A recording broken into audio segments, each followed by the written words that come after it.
시청자 여러분 안녕하세요. 6월 25일 수요일장 파이널샷 시작합니다. 국내 증시의 체력이 대단합니다. MSCI 선진국 지수 편입 불발에도 불구하고 시장은 하단을 지지해주기 위해 힘쓰고 있습니다. 장중에 3,100포인트를 이탈하는 모습이 지속적으로 포착되고 있습니다만 상승 시도는 계속하고 있는 시장인데요. 개인의 매수세가 강력하게 유입이 되면서 시장의 하단을 막아주고 있습니다. 우리 시장의 체력 어디까지 이어질 수 있을까요? 마켓 A컷을 통해 알아보시죠. 네, 오늘 마켓 A컷을 통해서는요, 지수에 대한 이야기를 또 해야 될 것 같습니다. 어제는 지수의 상방 이야기를 해드리면서 스타일에 주목해야 된다라고 말씀을 드렸고요.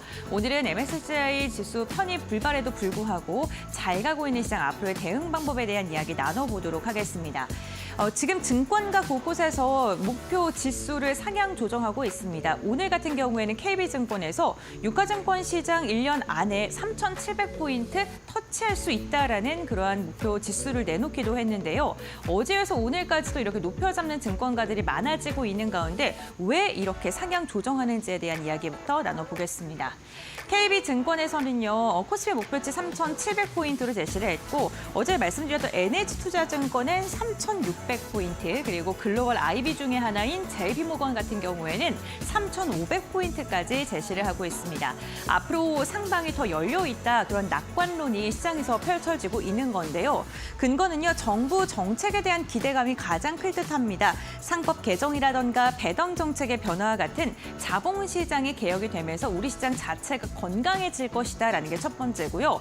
원화 강세로 인해서 외국인의 수급에 조금 더 우호적인 환경이 지속될 가능성, 그리고 실적 일부 저평가되어 있는 종목을 중심으로는 앞으로 더 상승할 가능성에 대해서 긍정적으로 점쳐지고 있습니다. 다만 한 달 사이 너무 많이 올랐기 때문에 단기 과열에 대한 우려도 있는 상황입니다만 조정은 있겠습니다. 하지만 상방으로 계속해서 우상향할 것이다라는 게 대부분의 증권사에서 이야기를 내놓고 있는 상황입니다. 하지만 오늘 시장에서 좀 부정적인 이슈가 있었습니다. 다음 장을 통해서 이야기 이어가 보시죠. MSCI 한국이 선진국 지수에 편입되는 게 또다시 불발이 됐습니다. 이번에도요, 관찰 대상국에 등재되는 것 또한 불발됐다는 게 굉장히 아쉬운데요. 2008년부터 2014년 한 차례 등재가 된 뒤에 나오게 됐고 그 뒤에 계속해서 실패를 하고 있는 상황입니다. 이번에는요, 계속해서 MSCI 편입에 대한 기대감이 증권가에서도 컸었습니다. 왜냐하면 우리 시장의 건강함을 위해서 지속적으로 정부에서 여러 가지 정책에 대한 드라이브를 했고요. 여기에 더해서 공매도가 재개됐는데요. 하지만 MSCI의 입장은 지속적으로 똑같습니다.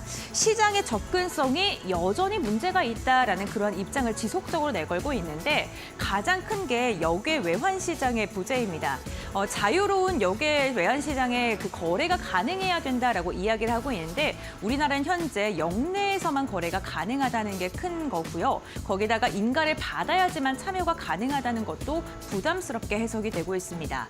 두 번째로는 공매도가 재개되긴 했는데 아직도 엄격한 규제 장치가 있기 때문에 그러한 잔재가 다른 나라와 비교했을 때는 조금 타이트하다라고 이유를 들었고요. 세 번째로는 외국인 투자자들을 등록을 하고 거래를 하는 절차가 굉장히 까다롭다라는 게 이야기로 들었습니다. 그러니까 MSCI의 입장에서는요, 개혁이 시작됐긴 했는데 아직 부족하다, 더 강력한 시행력이 있어야 된다라고 판단한 듯합니다.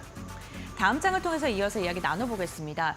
그렇다면 우리나라는 왜 이렇게 편입을 위해서 힘을 쓰고 있는 걸까요? 역시나 굵직굵직한 자금이 들어온다라는 게 가장 클 듯합니다. 패시브 자금 최대 19조가량의 유입이 기대되는 상황이고요. 증권가에서 분석했을 때 다양한 곳에서 이렇게 패시브 자금이 유입될 가능성이 거론되고 있습니다. 이와 함께 외국인의 접근성이 개선되기 때문에 수급 개선에 대한 기대감 나오고 있고요. 역시나 배당 정책이나 공시 투명성이 강화될 수 있기 때문에 기업의 가치가 더 높아질 수 있고 이런 게 결국에는 우호적인 투자 환경으로 작용할 수 있다는 것입니다. 이와 함께 우리나라의 시장이 건강하다라는 인식이 글로벌적으로 더 퍼지게 된다면 신뢰도가 상승할 수 있다는 것도 코멘트로 이야기를 하고 있습니다. 정부는 MSCI에 편입되기 위해서 TF를 구성하고요. 로드맵을 마련할 예정이라고 합니다. 외환 시장을 개방을 하고 공매도 규제를 더욱더 완화시키는 등 정책적으로 다양한 그런 행보를 펼칠 것으로 보이는데요. 우선 내년에 관찰 대상국으로 진입하는 것을 목표로 총력전을 예고하고 있습니다. 오늘 이러한 악재에도 불구하고 시장은 단단하게 버텨주고 있습니다. 시장에서도요, 일시적인 조정은 있을 수 있습니다만 그래도 하반기에 시장이 더 갈 것이다라는 게 더 우세한 상황인데요. 아직도 구조적인 모멘텀이 변화하지 않았기 때문입니다. 상법 개정에 대한 기대감 그리고 정부의 지원금에 대한 기대감 나오고 있고요. 연준이 금리 인하를 조금 더 강하게 할 것이라는 그런 스탠스가 또 비춰지면서 시장의 기대감이 커지고 있습니다. 여기에 원화 강세, 수출 회복에 대해서도 반도체 관련해서 긍정적인 지표가 또 나왔기 때문에 이러한 5가지의 모멘텀이 시장을 이끌 수 있는 요인으로 해석이 되고 있습니다. 그러니까 실적에다가 외국인의 매수세, 수급이 단단하게 버텨주는 대형 기술주를 중심으로는 앞으로 더 볼만하다라는 이야기 나오고 있고요. 정책에 대한 기대감 있는 수혜주 또한 상방에 더 열려 있다라는 분석이 제시되고 있습니다. 대표적으로 2가지를 제가 나누어서 이야기를 해볼 텐데요. 반도체가 있습니다. SK하이닉스, 삼성전자 외국인의 매수세가 최근에 꾸준하게 들어오고 있고 그러한 반도체 밸류체인이 점점 더 확장되고 있다는 게 긍정적입니다. 반도체에 대해서 최근 전문가들 그리고 증권가에서 긍정적인 이슈가 지속적으로 나오고 있고요. 2번째로는 조방원에서 한 단계 더 업그레이드된 지금 조방원입니다. 지주사와 금융이 포함이 되게 되는데요. 정부 정책 그리고 수급과 배당이 함께 작용을 하면서 상박자가 고루갇히면서 앞으로 더 갈 가능성이 제기되고 있습니다. 여기에 조선과 방산, 원전 같은 경우에는 지속적으로 긍정적인 이야기 나오면서 지금이 피크 같은데 더 올라가는 주가의 레벨업이 계속해서 나오고 있는데요. 앞으로 조금 더 갈 수 있다라는 이야기 있으니까 이 부분 참고해 보시면 좋을 것 같습니다. 주도주 이미 많이 올랐습니다. 하지만 순환매가 지속되면서 상승하고 있기 때문에 타이밍을 잘 잡아야 할 때인 듯합니다. 다음 장 보시죠. 네, 지금 개인 투자자들의 순매수 상위 종목을 좀 정리를 해봤는데요. 지금 10위 안에 인버스가 2개나 있습니다. 지수 하방에 좀 베팅을 한 건데 최근 한 달간 곧바서 2번째로 많이 매수한 종목을 보게 된다면 수익률이 무려 마이너스 27%라고 합니다. 시장의 상승과는 굉장히 엇박자된 선택을 한 개인이 많다고 할 수 있겠는데요. 시장의 방향성이 여전히 상승으로 점쳐지고 있는 만큼 단기적인 출렁임은 있겠습니다만 인버스나 곧바서 버스에 투자하신 분들에 대한 걱정도 좀 많으실 것 같습니다. 지금 시장에서는요, 조정은 오히려 기회다라는 이야기가 더 많은 상황입니다. 우리가 선택할 것은 주도주의 추적을 할 것이냐, 주도주를 추격해서 올라탈 것이냐, 아니면 순환매가 계속 돌고 있는데 아직 안 오른 종목을 우리가 먼저 선점할 것인가 그 차이인 것 같고요. 방향성은 상방으로 둬야 되는 것은 맞는 듯합니다. 메리츠 증권에서는요, 기다리고 있는 조정은 오지 않을 것이다라는 코멘트를 달기도 했는데요. 업종 순환매 시간, 이제 우리가 올라간 종목보다는 앞으로 올라갈 종목에 대해 집중을 해보면 좋을 것 같습니다. 네, 이렇게 마켓 A커 저희 마무리하도록 하고요. 이제 시장 분위기 한번 알아보도록 하겠습니다. 2시 구간 우리 시장 어떠한 움직임 가져가고 있을까요? 김주영 아나운서가 전해드립니다. 네, 현재 시장 상황 같이 한번 체크해 보시죠. 그간 빠르게 올랐던 국내 증시 오늘은 쉬어가는 모습이 연출되고 있습니다. 현재 코스피와 코스닥 모두 약보합권에서 움직임 나오고 있는데요. 장중 흐름 통해서 자세하게 확인해 보시죠. 먼저 코스피부터 살펴보겠습니다.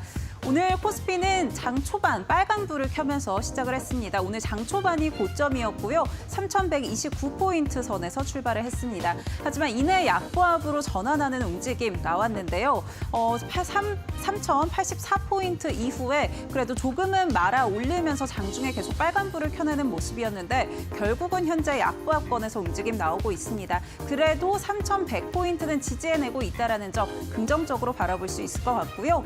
다음은 코스닥도 같이 한번 체크해 보시죠. 네, 오늘 코스닥 같은 경우 800선을 이탈한 모습입니다.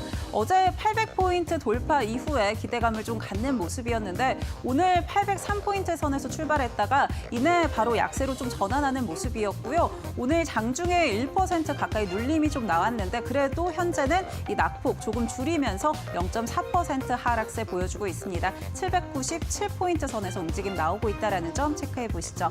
다음은 수급 상황 체크해 보겠습니다.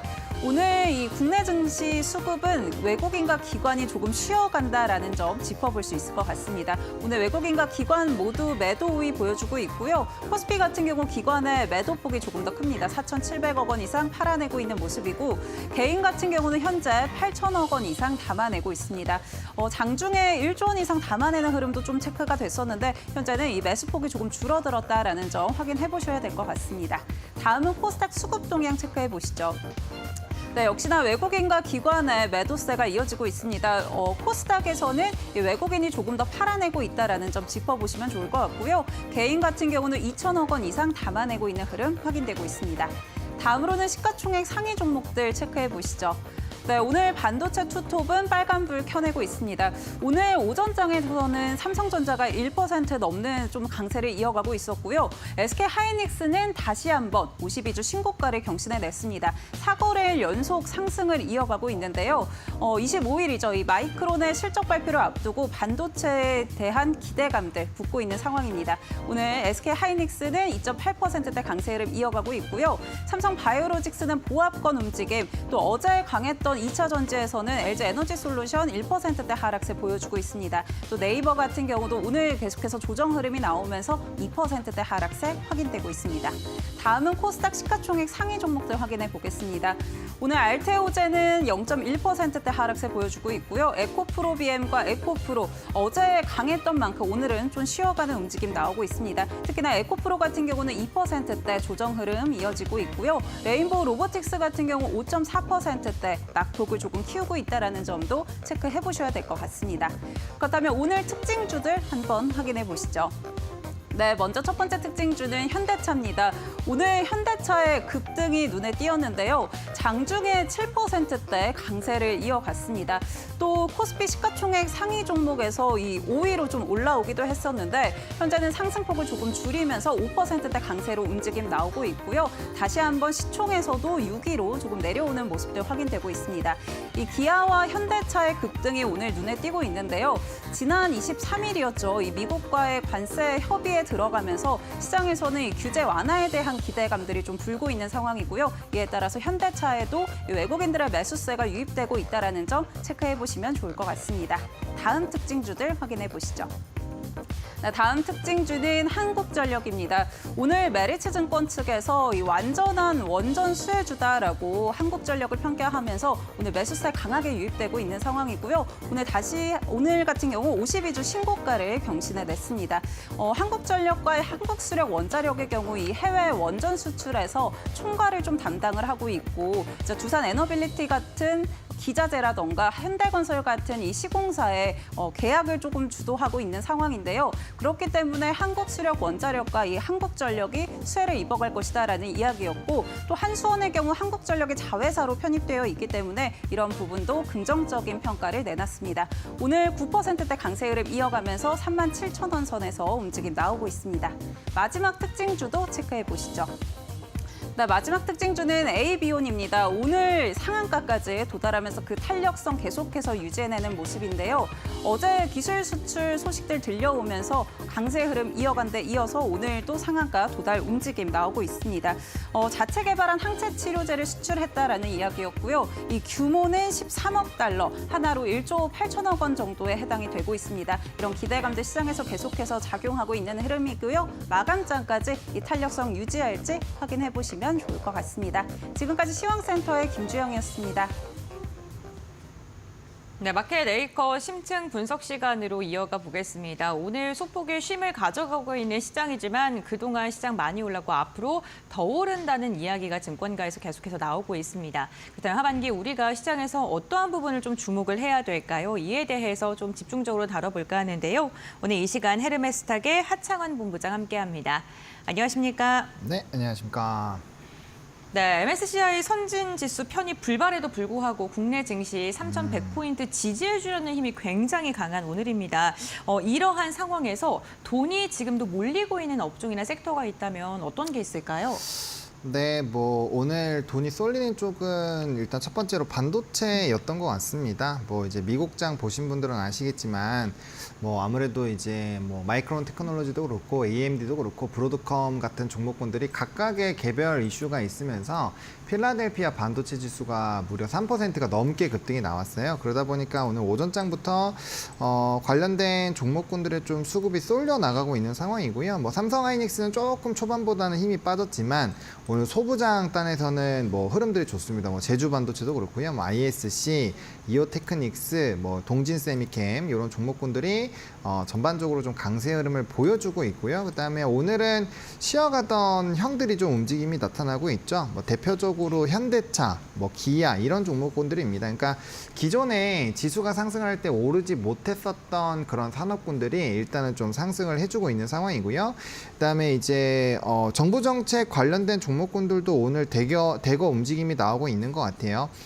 대표적으로 뭐 스테이블 코인은 오늘 좀 차익이 많이 나오긴 했습니다만 그럼에도 불구하고 상승 흐름들이 유지가 되고 있는 종목군들이 많은 상황이고 뭐 오늘 대북주도 그렇고요. 그다음에 이제 지금 물류 관련된 종목군들 뭐 KCTC나 동방 이런 종목군들도 금일에 이제 물류 관련된 이슈가 조금 부각이 됐었죠. 그래서 정책발로 연관이 되어 있는 쪽들이 좀 강한 것 같아요. 그리고 오늘 K옥션이 또 거의 상한가 근처에 좀 다가오고 있는 상황인데 이게 스테이블 코인 쪽에서 신규로 이제 편입되는 종목군들은 굉장히 좀 좋은 흐름들이 나타나고 있어요. 그래서 이게 이제 뻗어 나가고 있으니까 뻗어 나가는 부분들로 보셔야 될 것 같고요.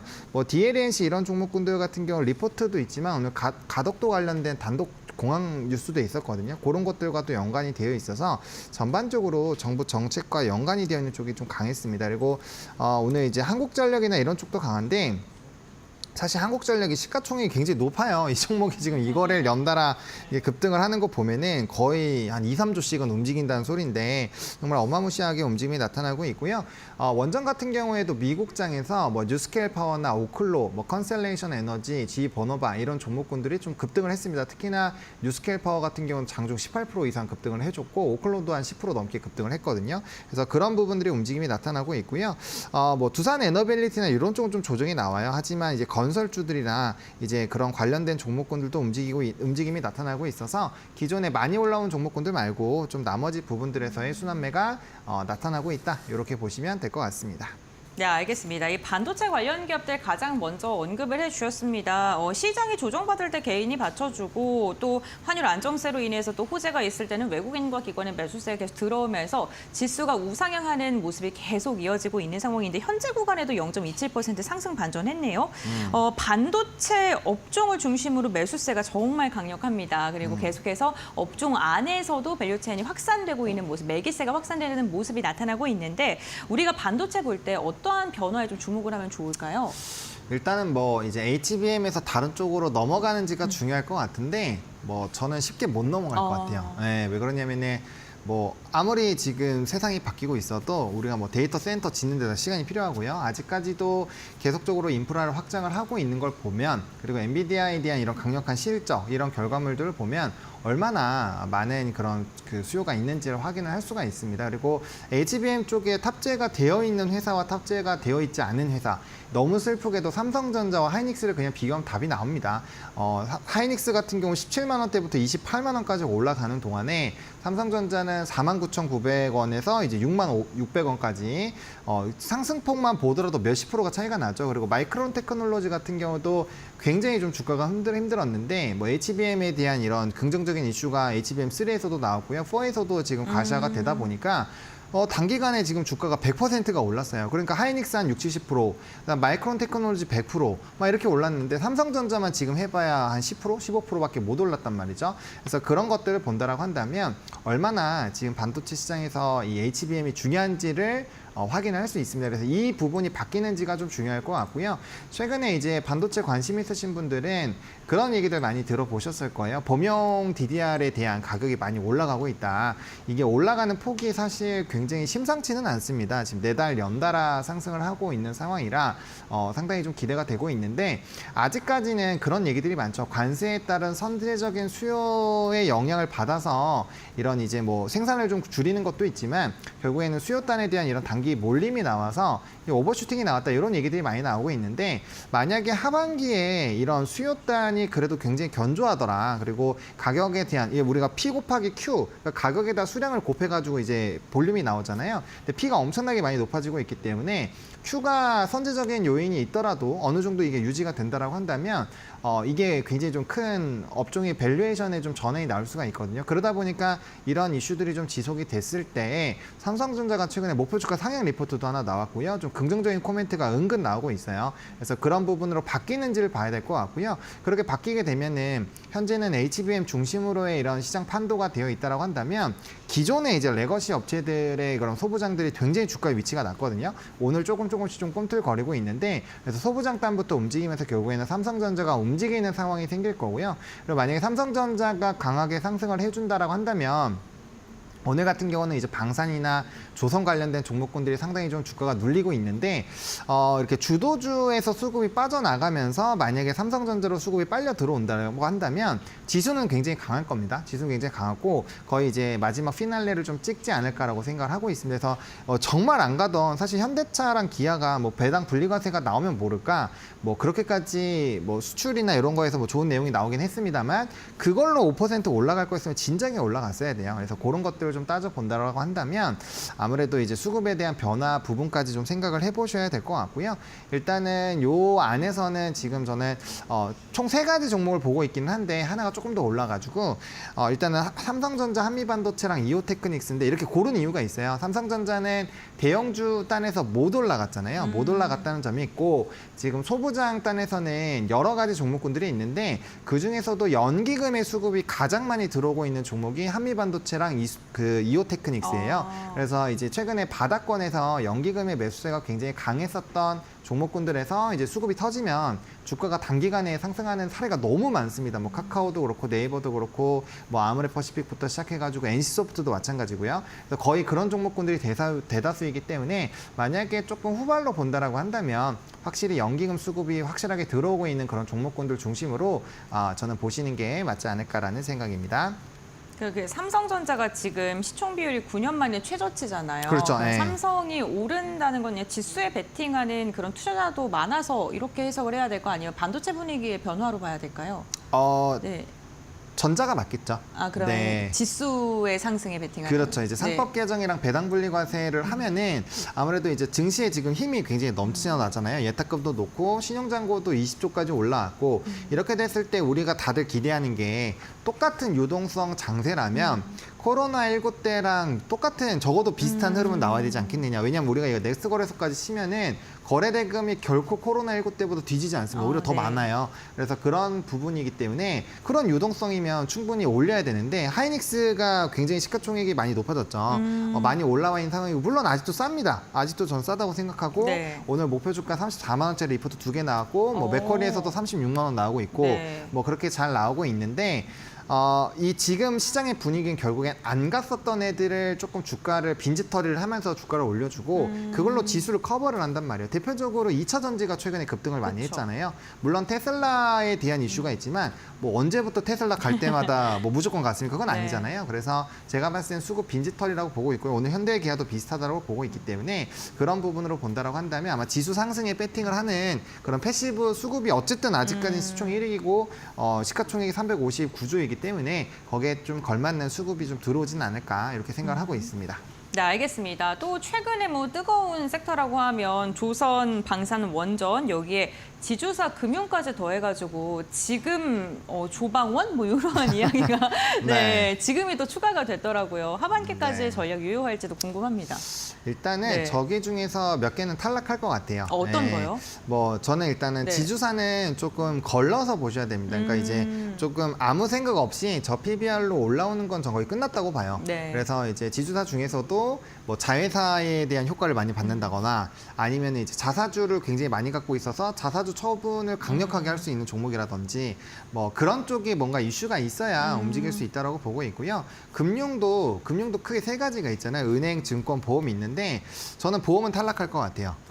네, 증권이 제일 셀 거라고 생각하고 있고요. 대신에 은행은 반전 포인트가 있습니다. 그냥 은행이 스테이블 코인이 안 붙으면은 증권을 이길 수 없다고 보고 있고요. 만약에 스테이블 코인이 붙으면 좀 증권이랑 비슷하게 가지 않을까 이렇게 생각을 하고 있습니다. 요거는 금융주 안에서 최근에 이제 증권주 차트와 뭐 이제 KB금융이나 이런 것들 차트를 비교해 보시면 좀 확실하게 티가 나죠. 물론 뭐 일부 이제 증권을 껴있는 금융지주들 같은 경우 많이 오르긴 했습니다만 그렇고요. 조선 쪽 같은 경우는 MRO는 저는 좀 쉽지 않다고 봐요. 하지만 건조 쪽은 나쁘지 않다고 보고 있고요. 방산 같은 경우는 차트가 지금 꺾이기 시작을 하고 있죠. 그래서 뭐 물론 이제 워낙 산업적으로 뛰어나고 추가적인 모멘텀이 나와준다면 더 가겠지만 그게 아니라고 한다면 오늘 같은 경우도 뭐 i3 시스템 같이 뭔가 쇼티지가 있거나 이슈가 있는 쪽은 가거든요. 근데 그게 없으면 단기적으로 좀 부담감이 생길 수밖에 없다라고 보고 있고요. 원전 같은 경우도 지금 이제 아무거나 다 올라요. 뭐 원전 해체부터 시작해서 굉장히 많이 오르는데 네. 결국에는 저는 해외 기업과 연결고리가 높은 기업들이 올라가야 진짜라고 보고 있거든요. 대표적으로 한수원이 연결되어 있는 한국전력,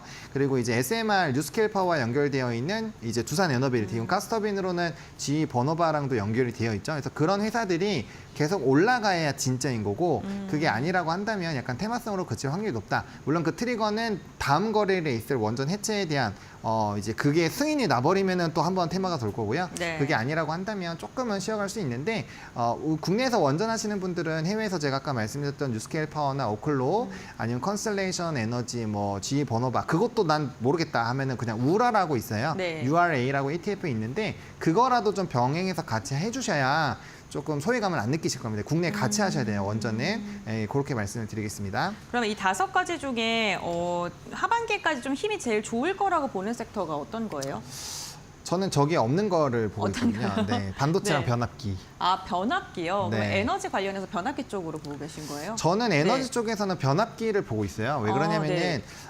이제 변압기 같은 경우는 인프라를 계속 만들어야 되는데 이게 초과압 변압기랑 초과압 직류 전선 이런 것들이 많이 이슈가 되고 있는데 그것들이 다 쇼티지예요. 네. 쇼티지고 우리나라가 생산을 계속 확대하고 있고 산업적으로 사이클이 굉장히 깁니다. 10년이에요, 10년. AI가 없을 때 10년인데 AI가 있으니까 10년 만에 안 끝날 거거든요. 그러니까 일단 에너지가 없으면 아무것도 못 해요. 그래서 그런 부분에서 좀 이슈가 될 거라고 보고 있고 또 공통 분모잖아요. 네. 저는 화장품 추천할 때 용기를 제일 먼저 추천했거든요. 대표적으로 펌텍 코리아라는 종목을 정말 방송에서 몇 년 동안 계속 얘기했는데 결국엔 화장품 어떤 것들이 가더라도 소외 안 받잖아요. 네. 그러니까 이제 그렇게 공통 분모의 에너지가 재생에너지도 필요하고 분명 원전도 필요해요. 근데 이제 우리나라에서는 원전에 대한 정책이 조금 약하고 재생에너지는 우리나라에서는 정책이 강한데 IRA 법안에서 자꾸 얻어맞아 갖고 빠지잖아요. 그러니까 애매하단 말. 그러니까 핑퐁을 잘 맞춰야 되는데 이것저것 못하겠다 하면 그냥 초과압 변압기만 계속 사시면 되는 거죠.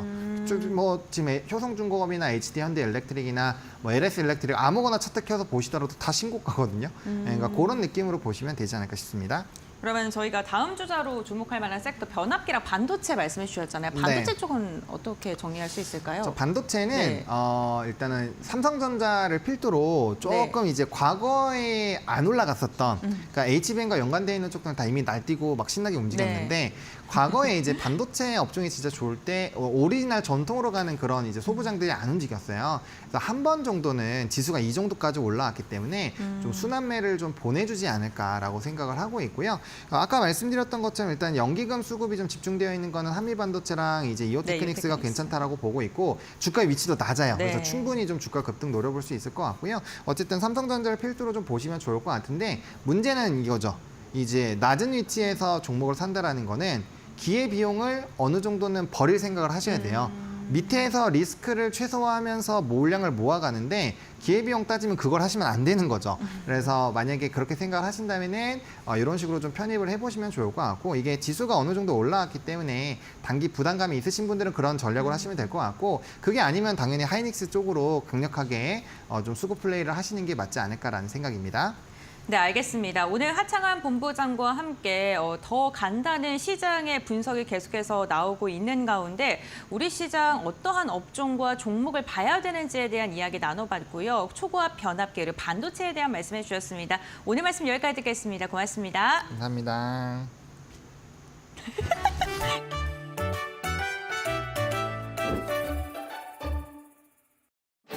여러분, 혹시 우리나라가 선진국일까? 신흥국일까?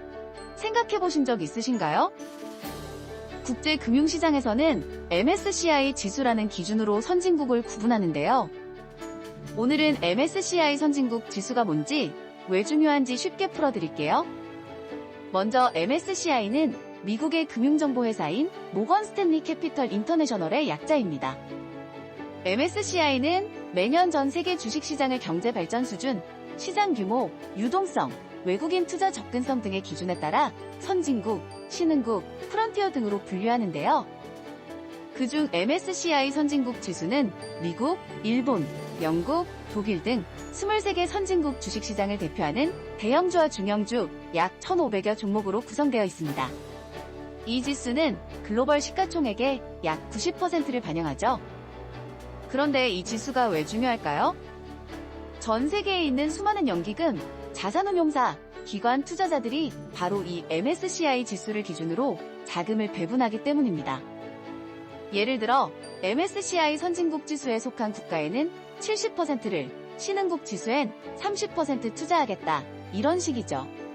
그래서 한 나라가 MSCI 선진국 지수에 포함되느냐, 아니냐에 따라 해당 국가의 주식시장으로 들어오는 외국인 자금 규모가 크게 달라지게 됩니다. 선진국 지수에 편입되려면 경제 발전 수준, 시장 규모와 유동성, 시장 접근성 등의 기준을 충족시켜야 하는데요.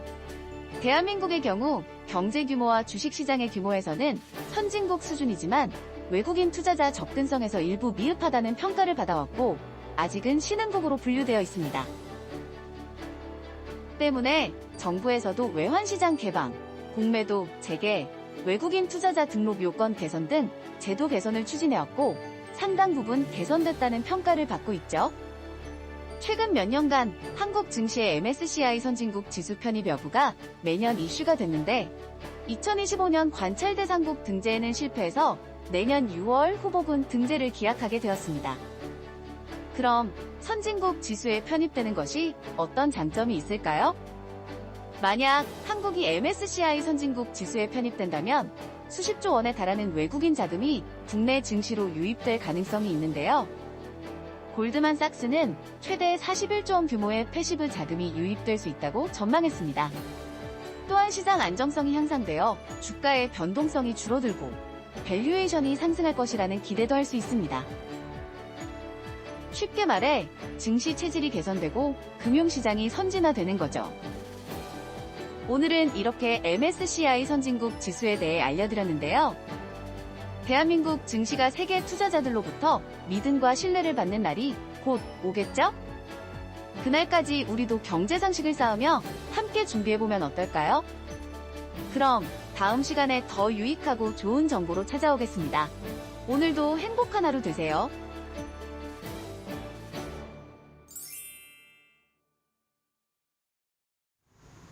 네, 시청자 여러분 안녕하십니까? 수요일에 파이널샷 함께하고 계십니다. 이번에는 종목 파인더 통해서 더 자세한 종목 이슈들 짚어보도록 하겠습니다. 첫 번째 이슈 바로 들어가 보겠습니다. 네, 중동 위기는 일단 일단락이 됐습니다. 오늘 건설 업종이 동반해서 상승세 보이고 있는데 어떤 영향을 줄지 함께 체크해 보도록 하겠습니다. 네, 중동 지역의 위태로운 휴전이라고 할 수 있겠는데요. 휴전 협정에도 불구하고 간밤에 이란과 이스라엘이 서로 미사일을 발사하면서 불안감 좀 남기긴 했지만요. 이스라엘은 이란과 휴전 존중할 것이다 라면서 가자 지구에서 팔레스타인과 하고 있는 그 전쟁에 더 집중하겠다고 했습니다. 하마스 붕괴에 더 집중하겠다라는 발언을 남겼고 이란의 경우에는 호르무즈 해협 봉쇄하지 않겠다라는 발언과 함께 확전의 가능성은 많이 낮아진 상태입니다. 그런데 이렇게 중동 지역에 불안이 여전히 남아있고 전쟁의 불씨는 완전히 꺼진 것은 아니기 때문에 이 건설 업종에서 봤을 때 중동 지역에서의 원활한 건설 수주가 어려워질 가능성은 더 높아지고 있다라는 관측도 나옵니다. 하지만 오늘 전반적으로 상승 모멘텀을 가져가는 이유는요. 이 중동의 재건 사업에 대한 수혜 기대감이 높기 때문이고요. 그리고 이재명 정부 들어서 민간 주도 정비 사업 그리고 재개발 활성화 등의 정책 기대감 가져가고 있죠. 부동산 정책이 공급을 늘리는 위주로 나타나고 있기 때문에 이 정책 기대감 어느 때보다 큰 상황입니다. 여기에 더해서 한국은행의 금리 인하 기조 역시 한 몫을 하고 있고요. 서울 아파트 가격이 이러한 기대감을 반영하듯 상승세 보이고 있습니다. 이러한 상승세가 장기적으로 실적을 증가할 것이라는 전망이 나타납니다. 6월 셋째 주 기준으로 서울의 아파트 가격이 지난 6월 6년 9개월 이래 최고치 수준으로 또 상승하기도 했는데요. 지금으로서는 서울 외 지역의 집값 상승 여부가 실질적인 건설 업종의 펀더먼털을 좌우할 것이다라는 분석도 나타나고 있습니다. 건설주 분위기 체크해보고 가시죠. DLENC가 오늘 대장격으로 움직이고 있습니다. 15%, 14%대 급등세 나타내고 있고요. 55,200원 선 지나가고 있습니다. 현대건설도 원전 모멘텀도 함께 받아가고 있죠. 7% 가까이 뛰어오르고 있고요. 81,500원에 거래되고 있습니다. 대우건설과 GS건설, HDC 현대산업개발까지 1에서 2%대 강세로 움직이고 있습니다. 두 번째 이슈로 넘어가 보겠습니다.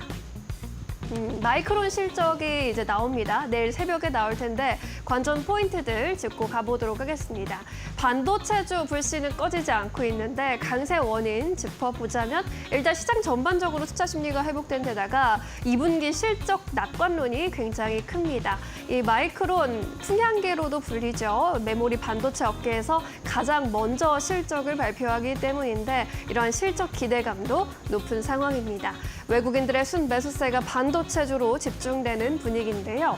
어제자 순매수 규모를 봐도 코스피 전체 매수 규모보다 삼성전자와 SK하이닉스를 합한 매수 규모가 더 많이 집계되기도 했습니다. 그렇다면 마이크론 실적에서 어떤 부분 좀 집중해서 봐야 할까요?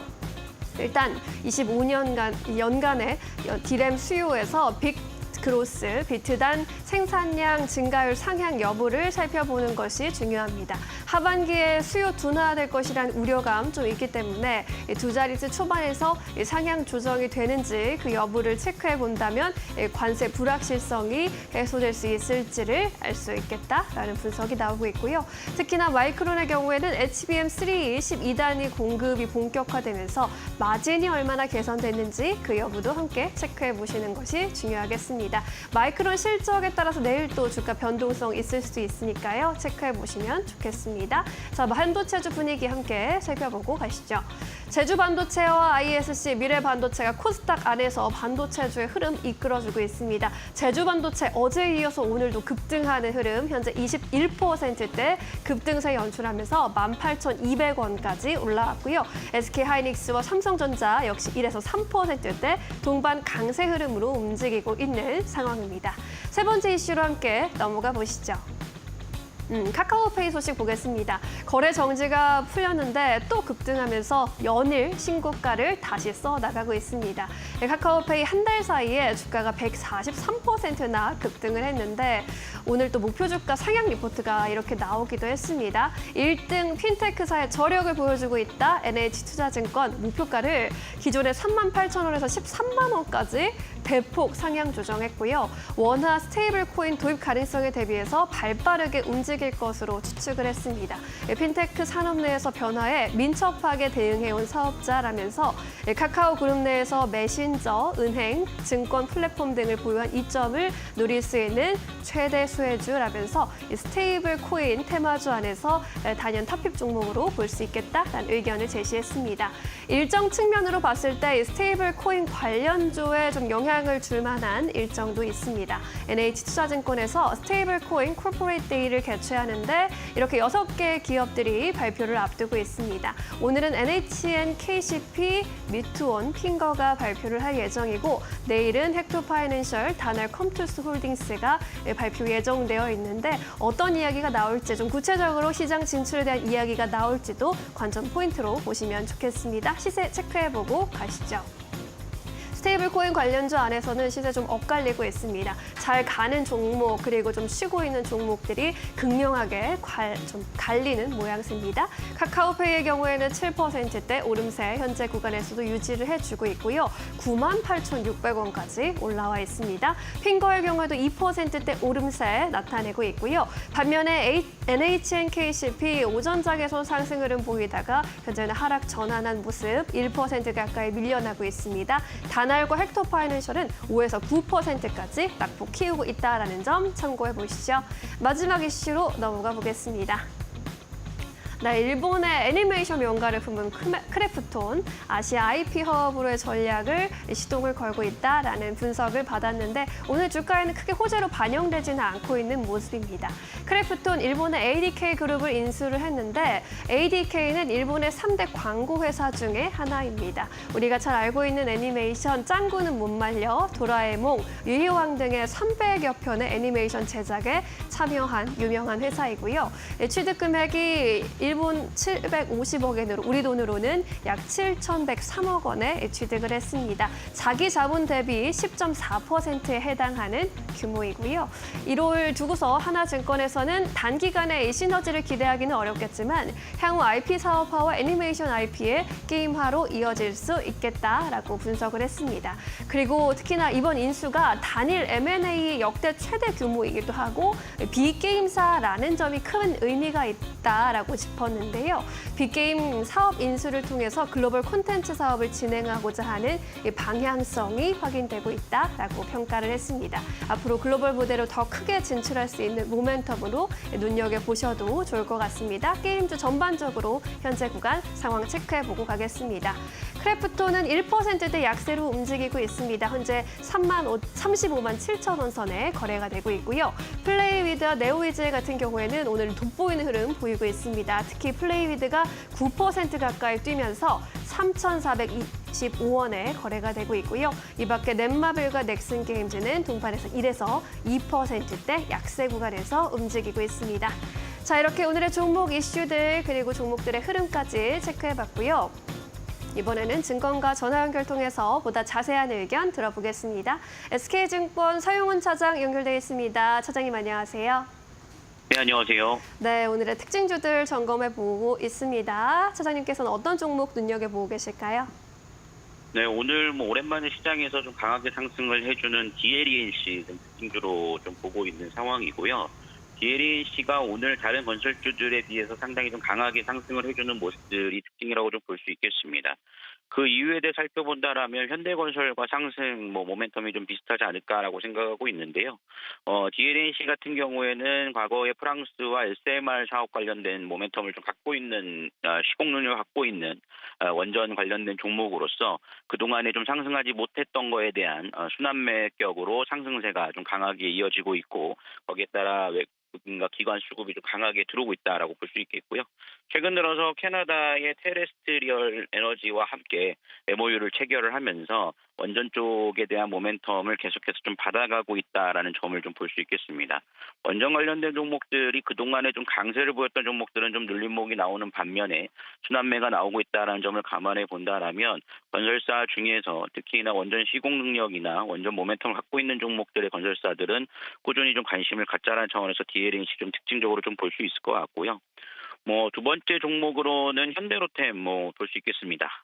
조정이 좀 강하게 나오는 모습들인데 방산주들의 차익 실현 매물들이 나오고 있지만 장 중간에 좀 아랫꼬리를 닿는 방산주들의 흐름들이 나오고 있다는 점에서 방산 섹터에 대한 관심은 꾸준히 좀 필요하지 않을까라고 생각하고 있습니다. 사실 이란과 이스라엘의 휴전 얘기가 나오긴 했습니다만 전 세계적으로 지정학적 리스크에 대한 부분들은 트럼프 대통령의 정책과 맞물린다라면 계속해서 이어질 가능성이 높다라고 좀 판단을 하고 있고요. 그런 상황 속에서 무기를 지속적으로 생산하고 있는 한국 방산 기업들에 대한 수요는 지속적으로 좀 증가할 것으로 예상이 되고 있습니다. 그렇기 때문에 고평가 논란과 차익 실현 매물에 대한 매물이 좀 나오고는 있으나 좀 조정 시 좀 모아가신다라면 다시 한번 또 상승을 좀 기대해 볼 수 있지 않을까라고 생각을 하고 있고요. 수주 자체가 늘어나고 있다는 점에서 여전히 좀 관심권에 좀 볼 수 있는 특징주가 되지 않을까라고 생각하고 있는 상황입니다. 현대로템과 특징주들 함께 점검을 해봤습니다. 이 밖에 이제 종가 베팅주로 볼 수 있는 종목 여쭤보고 싶은데요. 종가에 베팅해 본다면 어떤 종목 골라보시겠습니까? 네, 제가 지금 종가로 보고 있는 종목은 HJ중공업 좀 말씀드릴 수 있을 것 같습니다. 조선과 건설 두 가지의 모멘텀을 좀 갖고 있는 종목이라고 좀 볼 수 있을 것 같고요. 조선주 중에서 실적이 아직 좀 뒷받침되지 못하다 보니까 상승세가 좀 덜 나온 종목이라고 좀 볼 수 있을 텐데 미국 군수함 관련된 MRO 사업을 진행하고 있다라는 점이 특징이라고 본다라면 미국발 수혜는 충분히 좀 있을 수 있을 것으로 예상이 좀 되고 있는 상황이고요. 현재 이번에 정부 차원에서도 중소형 선사에 대해서 MRO 사업을 지원하기 위한 사업 지원 정책을 발표하고 있다는 점에서 수혜 기대감이 있다라고 볼 수 있겠습니다. 여기에 더해서 건설 부분에서 플랜트 쪽에 대해서 임원을 지속적으로 좀 확대해 나가면서 그동안에 좀 좋지 못했던 건설 분야 쪽에 대한 실적 개선에 대한 의지도 상당히 좀 강한 점을 감안해 본다라면 올해 실적에 대한 긍정적인 흑자 전환 가능성을 열어놓고 관심 있게 살펴볼 수 있지 않을까라고 예상하고 있습니다. 네, HJ 중공업에 대한 의견 들어봤습니다. 오늘은 여기까지 의견 들을게요. 고맙습니다. 네, 감사합니다. 네, 코스피 지수가 3,110선 돌파를 또 시도하고 있습니다. 여전히 강한 시장 안에서 어떤 종목들 주목해 봐야 할지 이야기 들어보도록 하겠습니다. GC인포 박근호 이사 모셨습니다. 어서 오십시오. 안녕하십니까. 네, 반갑습니다. 오늘도 파이널샷에서 포착한 오후장 특징주 15개 화면에 띄워보겠습니다.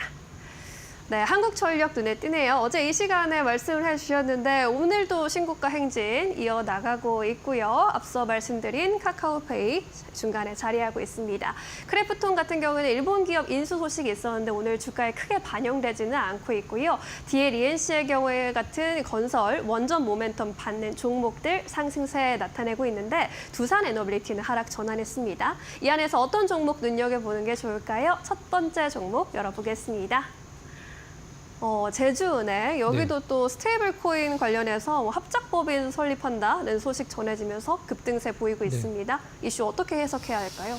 이제 제주은행 자체적인 모멘텀이라기보다는 이제 제주은행이 이제 신한은행 계열사다 보니까 지금 시중은행 8곳이 이제 스테이블 코인 합작법인을 설립을 한다라고 발표를 해서 제주은행도 실질적으로 이제 더 좋은 비중과 더불어서 좀 약간 스테이블 코인 이제 밸류 체인에 좀 약간 속하는 듯한 느낌을 주고 있는데요.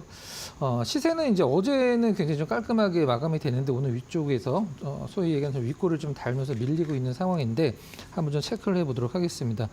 시중은행, 이제 시중은행은 이제 전국적으로 지점을 갖고 있는 은행을 좀 얘기를 하는 거죠.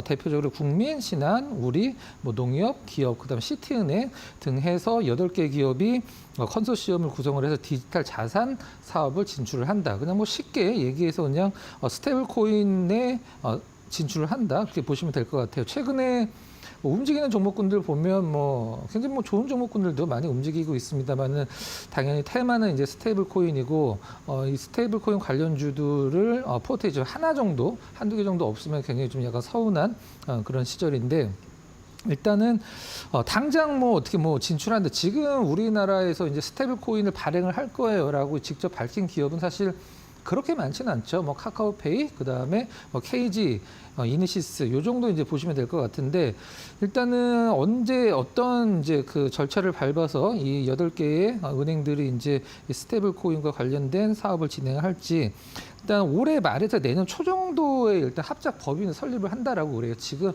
이제 당장 설립을 한다라는 게 아니라 올해 말에 이제 설립을 해서 내년 초서부터 어떤 이 사업에 대한 가시화를 하겠다. 근데 지금 은행권들은 이제 엄밀히 얘기를 하면 이 스테이블 코인이 은행권의 어떤 실적에 도움이 되지는 않죠. 그래서 이창용 한국은행 총재도 사실 이 스테이블 코인에 대해서 그렇게 긍정론자는 아니거든요. 이 부분들은 나중에 추후에 은행들 실적이 이제 스테이블 코인에 어떤 영향을 주는지는 지켜보긴 해야 되겠습니다만은 이론적으로는 봤을 때는 기존의 은행에 절대 도움이 되는 어떤 그런 어떤 사업은 아니다라고 보시면 될 것 같아요.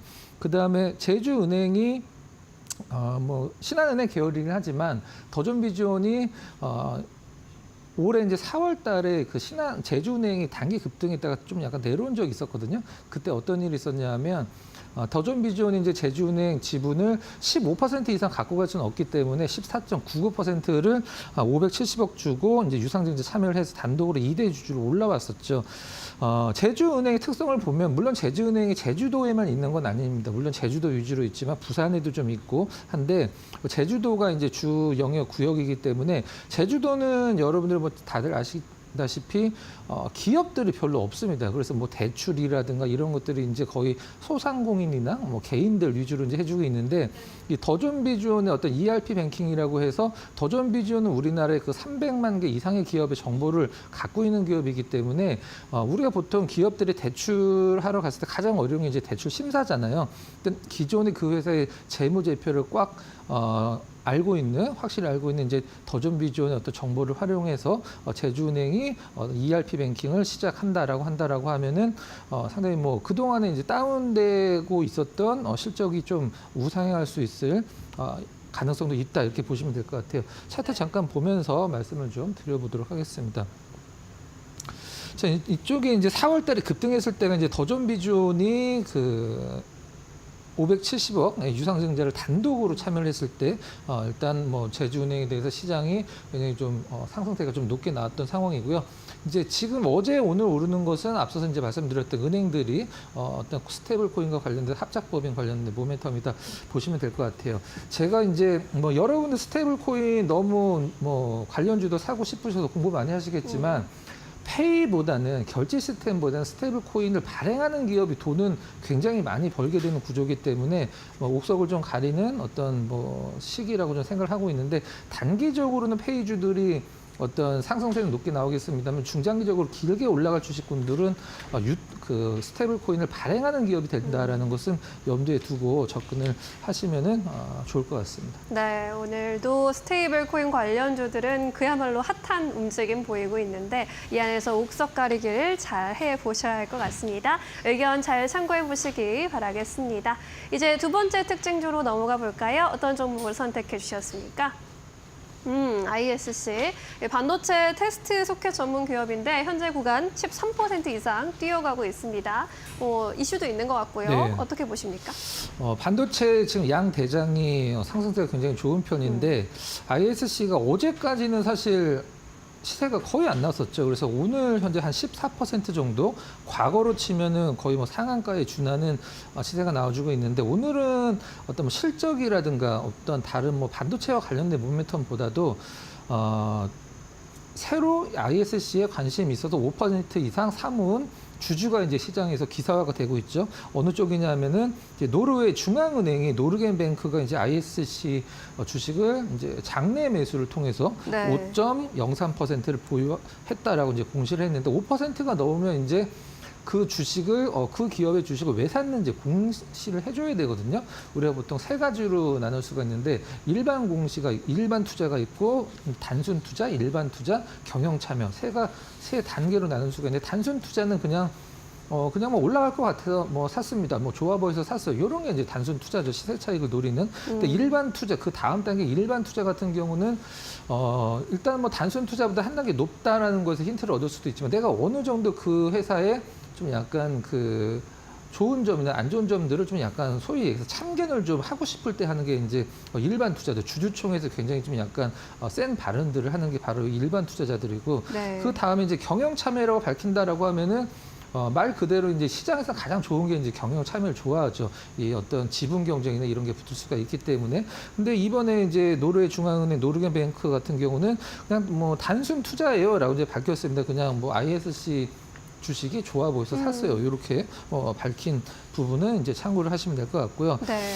일단 사실 23년도에서 24년도로 넘어가는 이제 실적이 뭐 상당히 우리가 보통 얘기하는 서프라이즈가 할 정도로 23년도에 100억대 영업이익에서 24년도에 400억대 영업이익이 나왔는데 주가는 오히려 떨어졌었죠. 물론 작년에 하반기 주가가 시장 전체적으로 안 좋긴 했습니다만 그래도 ISC 주주 입장에서는 뭐 이래도 되는 건가 싶은 심정이 들 정도로 뭐 굉장히 억울했던 한 해가 24년도인데 올해 이제 하반기에 뭐 상당히 좀 주가 반등을 기대하고 있는 기업 중에 하나가 반도체 쪽에서 ISC라 보시면 될 것 같아요. 같은 어떤 섹터라고 해야 될까? 이제 리노 공업이랑 사실 ISC가 이제 테스트 소켓 쪽에서 많이 어떤 비교를 많이 시장에서 많이 당하고 있는데 영업이익이나 영업이익률로 따졌을 때 사실 ISC가 리노공업을 따라가긴 힘들죠. 리노공업은 뭐 슈퍼을이라고 불릴 정도로 기술력이 굉장히 좋은 기업이고, 뭐 ISC도 기술력이 굉장히 좋죠. 그러니까 시장에서 이 정도 인정을 받는 거고, 일단 리노공업은 최근에 주가 상승이 굉장히 잘 나왔어요. 근데 같은 어떤 테마라고 해야 될까, 섹터에 속해 있는 ISC는 주가 흐름이 그동안에 굉장히 좀 부진했는데 오늘을 기점으로 해서 뭐 약간의 조정을 염두에 준다라고 하면은 뭐 리노공업의 흐름을 좀 약간 따라가는 어떤 주가 흐름을 좀 기대를 해볼 수 있는 부분입니다. 네. 일단 최근에 ISC의 좀 행보를 보면 메모리형 테스트 소켓에서 이제 서버나 모바일 쪽으로 어떤 좀 움직이는 모습을 보여주고 있는데, 서버나 모바일 쪽이 상당히 고부가 가치 시장이거든요. 이쪽으로 비중을 좀 확대를 하면서 하반기에 어떤 실적에 대한 모멘텀도 시장에서 좀 부각을 시키면서 주가 흐름도 그에 반응하는 모습을 좀 기대를 할 수가 있는 상황입니다. 24년도 실적도 크게 반등했지만 25년도 실적 역시 시장에서 기대를 하고 있기 때문에 지금 구간에서는 일단은 뭐 단기적인 이슈로 오르긴 했습니다만 중장기적인 어떤 흐름의 어떤 그 상승의 가장 초입에 있다라고 보셔도 될 것 같아요. 차트 잠깐 보면서 말씀드리도록 하겠습니다. 네. 수급이 지금 굉장히 좀 약간 갈려 있는 상황인데, 쭉 보시면 외국인들 기관 단기적으로 큰 움직임이 없는 것처럼 보이지만 자세히 보면은 외국인들은 순매수 기조를 계속 좀 유지를 해주고 있는 상황이고요. 기관 수급이 좀 약간 아쉬운 상황입니다. 계속적으로 좀 팔고 있는데 그 양은 좀 굉장히 좀 줄어들고 있어서 외국인들 수급 유지가 되고 기관 수급이 매수 쪽으로 턴 어라운드 한다라고 하면은 뭐 상당히 뭐 좋은 주가 흐름도 기대를 해볼 수 있는 그런 상황입니다. 바닥권은 굉장히 단기적으로 많은 좀 그 어떤 테스트를 거치면서 지지 선이 확실하게 좀 굳어져 있는 상황이고요. 오늘 뭐 좀 약간 부담스러운 주가 흐름이죠. 약간 조정 후에 하반기 어떤 점진적인 주가 상승 염두에 두고 매수를 고려하시는 분들은 오늘 말고 좀 한 하루 이틀 정도 좀 약간 러프한 조정을 좀 기다렸다가 관심 두시는 게 낫지 않을까라는 판단입니다. 알겠습니다. 노르웨이 중앙은행의 픽을 받으면서 오늘 급등하고 있는 ISC의 실적과 함께 주가 상승 함께 나타날 수 있을지 주목해 보도록 하겠습니다. 자, 이번에는 공략주로 넘어가서 오늘 장에서 놓치지 말아야 할 종목 하나 포착해 보겠습니다. 어떤 종목 골라오셨어요?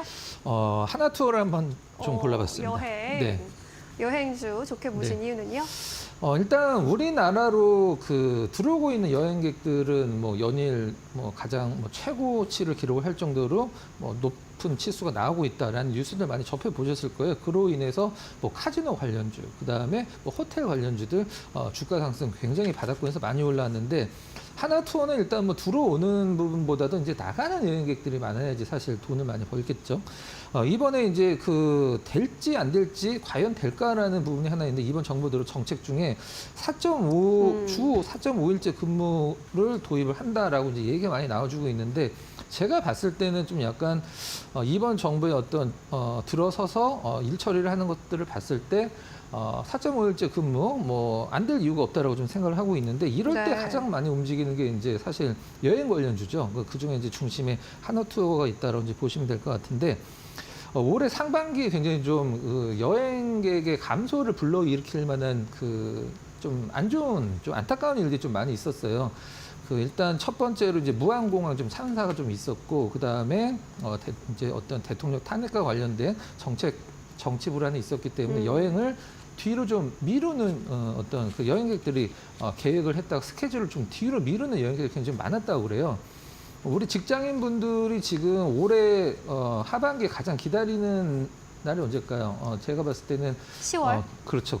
추석 연휴 굉장히 길게 잡혀 있는 네. 추석 연휴를 이제 직장인 분들은 많이 기다리고 계실 텐데, 그것과 관련돼서 당연히 여행주들이 수혜를 뭐 심리적으로나 아니면 이제 실적적으로나 많은 영향을 좀 받을 수밖에 없는 그런 상황이죠. 하나투어 같은 경우 봤을 때 주주분들이 가장 궁금해하실 수도 있는 게 뭐냐면, 여행객들은 그다음에 실적은 코로나 전 단계를 회복을 했는데 왜 주가는 코로나 전 단계를 회복을 못 해주는지 궁금해하시는 분들이 계실 텐데, 네.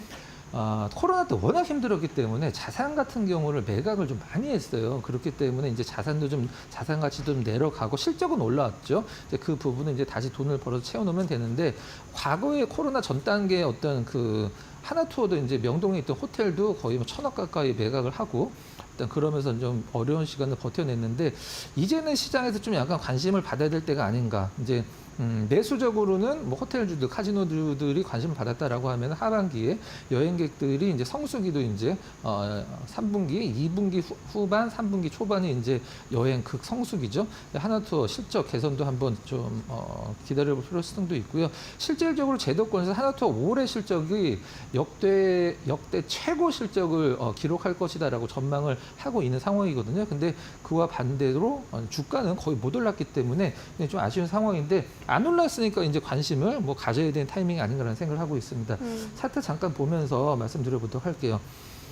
정말 안 올랐습니다. 호텔주들 반만 따라갔어도 사실 이 선을 넘었을 텐데, 지금 선을 그어놓은 곳은 작년에 고점이에요. 작년 고점 7만 원대라고 보시면 될 것 같은데, 지금 하나투어 가격이 이제 5만 원대 중반이죠. 바닥은 확실하게 잡아놨고, 이제 보통 증권가에서 이제 실적 추정치가 나올 때 그냥 단순히 뭐 좋을 것이다라고 하는 게 아니라 모든 근거를 감안해서 나오는 거기 때문에 하반기 실적 굉장히 좋고, 역대 온기 실적도 최고 실적을 기대를 하고 있기 때문에 주가는 굉장히 메리트가 있는 구간입니다. 수급은 그냥 딱 눈으로 보여지듯이 너무 극명하죠. 기관들 수급은 계속적으로 매수, 외국인들 수급은 좀 약간 매도가 나오고 있는 상황인데, 일단 기관 수급을 따른다라고 봤을 때 뭐 기관 수급을 조금 더 주목해서 보시면 될 것 같고요. 가격 전략은 그냥 오늘 뭐 그렇게 많이 오르지는 않았으니까 음봉에서 양봉으로 살짝 바뀌었습니다. 55,000원, 55,500원 전후는 뭐 상당히 좋은 가격이라고 생각을 하고 있고요. 목표 가격은 작년 고점, 아까 잠깐 차트에서 같이 봤던 선 그어져 있는 7만 원으로 설정을 좀 하도록 하겠습니다. 그러니까 손절 가격은 지금서부터 한 10% 정도 밑에 구간인데 한 5만 원 정도로 제시를 해드리도록 하겠습니다. 네, 이제 본격적인 성수기에 진입하는 여행 업종 안에서 살펴봤습니다. 10월에 또 역대급 황금 연휴가 있는 만큼 앞으로의 흐름 기대해 보도록 하죠. 오늘은 여기서 보내드릴게요. 고맙습니다.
네, 시장 마감을 향해 달려가고 있습니다. 시장에서 많이 검색하는 키워드 통해서 흐름들 같이 한번 체크해 보시죠. 먼저 첫 번째 키워드 살펴보시면요. 스테이블 코인입니다. 그간 폭등을 이어갔던 이 스테이블 코인 발행사 서클이 간밤 뉴욕 증시에서 15%대 폭락을 했습니다. 국제결제은행 측에서 이 스테이블 코인 시장 경쟁이 심화됐다라고 이야기를 하면서 영향을 받아갔던 모습인데요. 다만 국내에서는 긍정적인 이야기들 나왔습니다. 시중은행 8곳이 손을 잡고 이 원화 스테이블 코인 시장에서 합작법인을 설립한다라는 이야기였는데요. 오늘 관련한 종목들 움직임 한번 체크해 보시면 좋을 것 같습니다. 종목별로 오늘 조금 향방이 갈리는 모습이었는데요. 먼저 제주은행 같은 경우는 10%대 강세 흐름 이어가고 있습니다. 이 신한은행의 자회사다라는 점이 부각이 되면서 오늘 매수세가 강하게 유입되는 흐름이었고요. 현재 강세 흐름 여전히 이어가고 있는 상황이고, 또 어제 거래 정지가 됐었던 카카오페이 같은 경우는 오늘 다시 한번 재개가 되면서 장중에는 24%대 급등을 이어가기도 했는데 현재는 상승분을 조금 반납하면서 5%대 강세 흐름 이어가고 있습니다. 그 밖에 다날이라던가 LG CNS, 아톰 같은 경우는 최근에 스테이블 코인 관련해서 계속해서 상승세를 좀 이어갔었는데 오늘은 하락세가 좀 이어지고 있다는 점 체크해 보시면 좋을 것 같습니다. 다음 키워드 확인해 보시죠. 네, 다음 키워드는 이어서는 물류 한번 확인을 해보려고 합니다. 이재명 대통령이 앞서 제시했던 공약이죠. 북극 항로 개척. 어제 이와 관련해서 해양수산부에서 태스크포스 회의가 진행이 됐습니다. 관련 기대감에 오늘 물류 관련주들도 강세 흐름 이어가고 있는 흐름인데요. 이 북극 항로라고 하면 북극해 해빙이 녹아서 바닷길이 생기는 건데 기존 항로 대비해서 물류 비용이 저렴하다 보니까 글로벌 시장에서 주목하고 있는 점들이 있습니다. 특히나 이 대통령 같은 경우는 부산을 거점으로 해서 이 북극해 항로 개척하겠다라고 이야기를 했던 점이 시장의 투심을 자극하고 있는 모습이고요. 오늘 관련한 종목들 흐름 체크해 보겠습니다. 먼저 KCTC 같은 경우는 장중에 상한가 도달을 했습니다. 현재는 21%대 강세 흐름 이어가고 있고요. 그 밖에 동방 13%대 강세, 인터지스, 세방, 그리고 태웅 로지스까지 일자에 빨간불 켜고 있다는 점 체크해 보시면 될 것 같습니다. 마지막 키워드 확인해 보시죠. 네, 마지막 키워드는 HBM입니다. 이제 내일이면 마이크론이 실적을 내놓습니다. 3분기 실적 발표를 앞두고 있고요. 이에 따라서 최근 마이크론의 주가도 상승 랠리를 이어가고 있는데요. 오늘 국내에서도 살펴보면 이 HBM 관련주들, 특히나 반도체 투톱과 이 반도체 소부장까지 일제히 이런 기대감들이 더해지고 있는 상황입니다. SK 하이닉스 같은 경우 오늘도 52주 신고가를 경신해내는 흐름이었는데요. 관련 종목들 같이 한번 확인해 보시죠. 네, 역시나 SK 하이닉스가 가면은 한미반도체도 안 갈 수가 없죠. 오늘 4.9%대 강세 흐름 이어가고 있고요. 제주반도체 같은 경우는 어제 이 미국의 양자개발 컨소시엄과 협력할 수도 있다라는 기대감 붙으면서 강세를 이어갔었는데 오늘도 이런 급등세가 이어지고 있습니다. 그 밖에 미래반도체, 마이크로투나노, 이오테크닉스까지도 오늘 빨간불 일자히 켜내고 있는 흐름 확인되고 있는데요. 내일 마이크론의 실적 발표 정말 주목을 해봐야 될 것 같고요. 지금 시장 흐름 싱크풀 통해서 같이 한번 체크해봤습니다.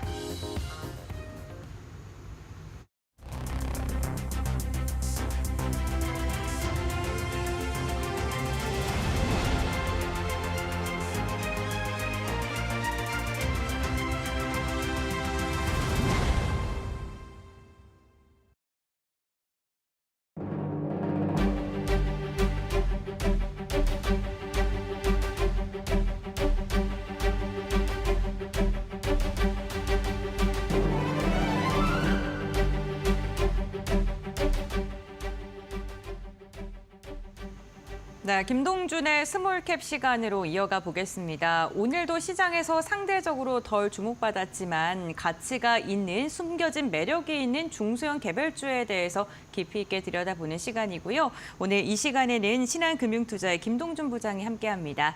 안녕하십니까? 네, 안녕하세요. 네, 반갑습니다. 오늘 소개할 종목 알아보도록 할 텐데요. 재평가 기대주라고 표현을 해주셨습니다. 동성케미칼 어떤 매력이 숨겨져 있을까요? 예, 이제 동성케미칼은 세 가지 이슈가 순차적으로 부각될 것으로 보입니다. 먼저 이제 자회사들, 연결 대상이 되는 자회사들의 실적 호전이 금년도뿐만이 아니라 내년에도 될 거다라는 측면이고, 또 여러 가지 비주력 사업을 매각하면서까지 신사업에 집중했는데 신사업에 긍정적 모멘텀이 부각될 거다라는 측면이고, 마지막으로는 본업도 26년부터 호전될 거다. 그래서 낮은 평가가 이 세 가지가 이어지면서 재평가가 가능하지 않을까, 이런 판단입니다. 네, 알겠습니다. 그러면 지주사인 것 같은데 간단하게 회사 소개를 해드린다면 어떠한 사업을 하고 있고 회사의 성격이 어떤지도 좀 소개해 주시면 좋을 것 같아요. 예, 이제 설립된 지 이제 66년이니까 66년요? 예, 아주 오래됐다 이렇게 볼 수 있겠습니다. 자, 오너십이 있는 DSTI가 동성케미칼을 42% 소유를 하고 있고, 동성케미칼은 해외 법인뿐만이 아니라 본업을 하는 해외 법인뿐만이 아니라 대표적인 연결 대상 자회사로 우리 이제 동성화인텍 지분을 39% 소유하고 있고, 비상장인 바이오 헬스 쪽에 들어가는 제네웰 지분을 50% 소유를 하고 있습니다. 사업 내용을 한번 살펴보면 일단 본업은 화학회사입니다. 이 화학은 세 가지로 나눌 수가 있는데요. 일단 우레탄 사업입니다.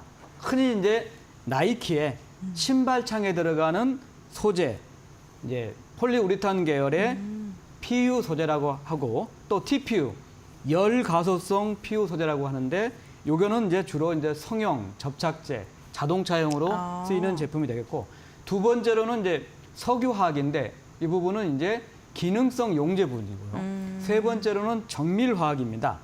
유기과산화물, 그러니까 기초화학이 아니라 이제 정밀화학 쪽. 그래서 이제 본업은 화학업체다 이렇게 볼 수 있겠고 공장은 우리나라에 세 군데입니다. 여수, 울산, 부산.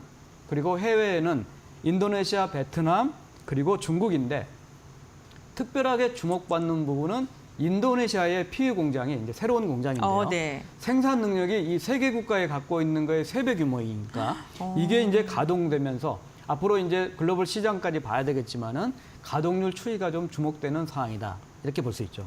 네, 직접 영위하는 본업 공장 가동률에 대한 기대감을 말씀해 주셨고 어쨌든 사업 지주사기 때문에 자회사 실적도 중요할 것 같습니다. 실적 호전이 기대된다라고 언급을 해주셨는데 자세하게 어떤 부분이 기대되는지 말씀해 주시죠. 예, 이제 핵심 연결 대상은 본업은 해외 공장이겠고 네. 동성 화인텍과 이제 제네웰이라는 회사입니다. 우선 동성 화인텍은 상장 회사이기 때문에 잘 알려져 있죠. LNG 본행제의 경우는 글로벌 업체가 이 2개 업체일 정도로 시장을 꽉 장악을 하고 있고 LNG 수송 파트뿐만 아니라 알래스카 개발까지 이슈가 있기 때문에 어쩌면 트럼프 2.0 시대의 최대 수혜주고 지금 시가총액이 많이 올라와서 지금 8천억 대 정도까지 레벨업 됐지만은 더 올라갈 것으로 기대되는 종목입니다. 그래서 앞으로 동성 화인텍의 실적 호전뿐만 아니라 기업 가치가 올라가면 자연스럽게 케미칼 지분 가치도 높아질 거다는 측면입니다. 두 번째로는 제네웰은 비상장 회사이기 때문에 약간 더 설명이 필요한 부분입니다. 창상 피복제라는 부분하고 유착 방지제라는 아이템에 우리나라의 1위 업체입니다. 자, 여기서도 이제 한 4가지 정도가 이슈가 좀 생기는데요. 실적 호전이 꾸준히 된다는 측면인데 첫 번째로는 원주 공장, 신공장으로 이전을 해서 확장을 했기 때문에 역시 신공장 효과가 있고요. 두 번째로는 국내 중심이었는데 이제 해외 진출을 확대를 하고 있고 세 번째로는 통증을 감소하는 약물 전달 키트의 경우에는 신의료교육이 인증 이슈가 있습니다. 마지막으로는 더마 코스메틱 쪽에 신규 런칭하는 쪽이 있기 때문에 이 제네웰도 성장성이 계속되면서 이익 확대가 지속될 거다. 그래서 2개의 연결 대상 핵심 자회사가 실적 호전이 지속된다. 이렇게 볼 수 있습니다. 네, 동성케미컬 말씀해 주시면서 자회사의 실적 호전 그리고 신사업 성장 모멘텀, 본업의 실적 회복 이렇게 3가지를 꼽아주셨는데 그렇다면 신사업 모멘텀은 어떤 게 예상되는지도 이어서 들어보도록 하겠습니다. 예, 이제 24년 4월 달에 케미칼이 이제 TCS라는 회사를 매각을 했습니다. 사실 이제 그 회사가 추진하는 바에 주력 분야가 아니겠지만은 매출액이 1,000억이 넘는 회사를 매각한다는 거는 상당히 큰 결정이었죠. 그 이유 중에 하나가 이제 본업에서의 어떤 신공장 효과든지 이런 것도 기대가 되는 점이지만 신사업에 좀 주력을 해보자는 겁니다. 사실 이제 2029년 되면은 이 동성케미칼, 동성그룹이 창립 70주년을 맞이합니다. 이때 4개의 신사업, 친환경, 고기능, 에너지, 그리고 바이오 헬스 분야에서 매출 비중을 20%를 높이겠다 하는 이제 중장기 전략이 있는 상황입니다. 우선 이제 신사업의 경우는 여전히 최종 주력 거래처인 나이키입니다. 나이키의 다양한 PU 수지 관련해서 신제품을 출시를 하고 이 적용되는 모멘텀이 지속될 거다. 이게 이제 고기능 쪽에 들어가는 거고 두 번째로는 생분해성 바이오 소재의 또 국내에서는 양산화 대표적인 기업입니다. 용어가 좀 생소하긴 하지만 PBAT 기반의 패키징하는 소재 그리고 PLA 기반의 비드폼 소재 관련해서 사업화를 진행 중에 있고 이 분야는 PE나 스티로폼 우리 저 해양 바다에 있는 스티로폼이 지금 여러 가지가 문제를 일으키기 때문에 이걸 대체하는 이슈가 있기 때문에 이 사업화 진행에 따라서 긍정적인 이슈가 될 거다 하는 측면입니다. 마지막으로는 최근에 한번 언론에 좀 나와 있습니다.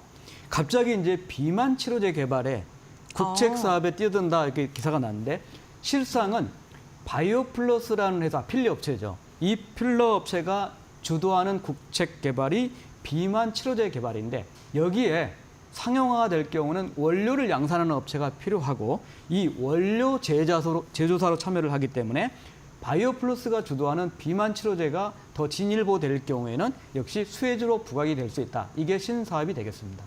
네, 알겠습니다. 신사업 부분에 대해서는 생분해성 바이오 소재에 대한 기대감 그리고 비만 치료제 원료 제조사 이렇게 두 가지 포인트를 짚어주셨고요. 그렇다면 실적이 앞으로 얼마만큼 좋아질지 그리고 지금까지 어떠한 흐름으로 이어졌는지도 짚어보도록 하겠습니다. 예, 신사업 본업에 관련해서는 사실 이제 본업의 영업이익은 23년에 100억 정도에서 100억이요. 24년에 141억 정도로 크게 늘었지만은 금년은 환경이 좀 안 좋아 보입니다. 대표적으로 이제 나이키가 좀 부진을 하고 있고 여러 가지 화학적인 환경 등이 부진합니다. 그럼에도 불구하고 110억 정도 세 자릿수 영업이익이 될 것으로 보이고 신공장 가동 효과와 더불어서 지금 관세 이슈가 어느 정도 탈피가 된다면 26년부터는 다시 130억대의 영업이익이 되지 않을까 이런 판단입니다. 모두에 말씀드렸듯이 자회사들 두 개의 실적 호전이 된다 이렇게 말씀드렸는데 우선 화인텍의 경우에는 이미 이제 많은 애널리스트들이 분석을 하고 있기 때문에 이 화인텍의 경우에는 시장 컨센서스 기준으로 말씀을 좀 드린다면 또 예상에는 이렇게 포함되어 있지만은 24년에 영업이익이 540억 정도 있습니다. 컨센서스는 금년도 영업이익은 710억 정도 그리고 26년에는 860억 정도니까 트럼프 2.0 시대의 실적 호전을 확실히 화인텍이 주도를 하고 이게 동성케미칼의 연결 실적 영업이익에 가장 큰 영향을 미친다 이렇게 볼 수 있겠고 제넬은 23년 영업이익이 70억대에서 24년에 90억대로 올랐었고 금년도에는 세 자릿수 100억대를 돌파할 것으로 보이고 역시 아까 네 가지 이슈가 있으면서 성장이 되면서 이익 확대가 되기 때문에 26년에는 126억 정도. 그래서 종합하자면 매출액은 전년도에 1조 600억 정도에서 연결입니다. 금년도에는 1조 1,500억 정도, 26년에는 1조 3천억 정도가 예상되고 영업이익은 이미 24년에 910억으로 사상 최대치를 기록했고 금년도에는 980억 정도 그리고 26년에는 1,200억 정도 영업이익은 최고치를 경신하는 실적 호전이고 이게 두 개의 연결 자회사가 금년도 내년에 좋아지는 효과가 먼저 있고 본업은 26년부터 좋아지지 않을까 이런 실적 전망입니다. 네, 알겠습니다. 실적의 상승이 지속적으로 이어지고 있고요. 앞으로 내년의 실적까지도 기대되는 상황입니다. 그렇다면 재평가 기대주로 오늘 동성케미칼을 선정을 해주셨는데 그 이유와 함께 투자 전략을 어떻게 잡고 가야 되는지도 한번 들어보겠습니다. 예, 이제 상대적, 절대적의 소외주다 이렇게 말씀드릴 수 있습니다. 우리 이제 사업 지주회사 그러면 증시에서 가장 뜨거운 종목을 얘기하자면 두산, 한화. 네. 물론 이제 속해 있는 부분이 뭐 이제 여러 가지 원전도 있고 방산도 있고 이런 이슈가 있지만은 이런 업체들은 실적도 좋아지면서 주가도 좀 많이 올라왔지만은 상대적으로 매우 부진한데 이게 이제 여러 가지 이유가 있겠지만은 우선 가장 지금 실적이 핫하고 뜨거운 화인텍에 대한 지분율이 39%이기 때문에 우리가 이제 연결이라고 하면은 순이익에서 이 지분율만큼 끌어오는 구도인데 화인텍의 순이익의 39%만까지 끌어오니까 영업이익 대비 순이익에 가져오는 순도가 좀 약하다. 이런 부분이 단점이 될 수 있습니다. 자, 이런 부분들 때문에 소외가 돼서 지금 본업도 약간 부진하고 주가는 사상 최고치 대비 53% 하락한 상황입니다.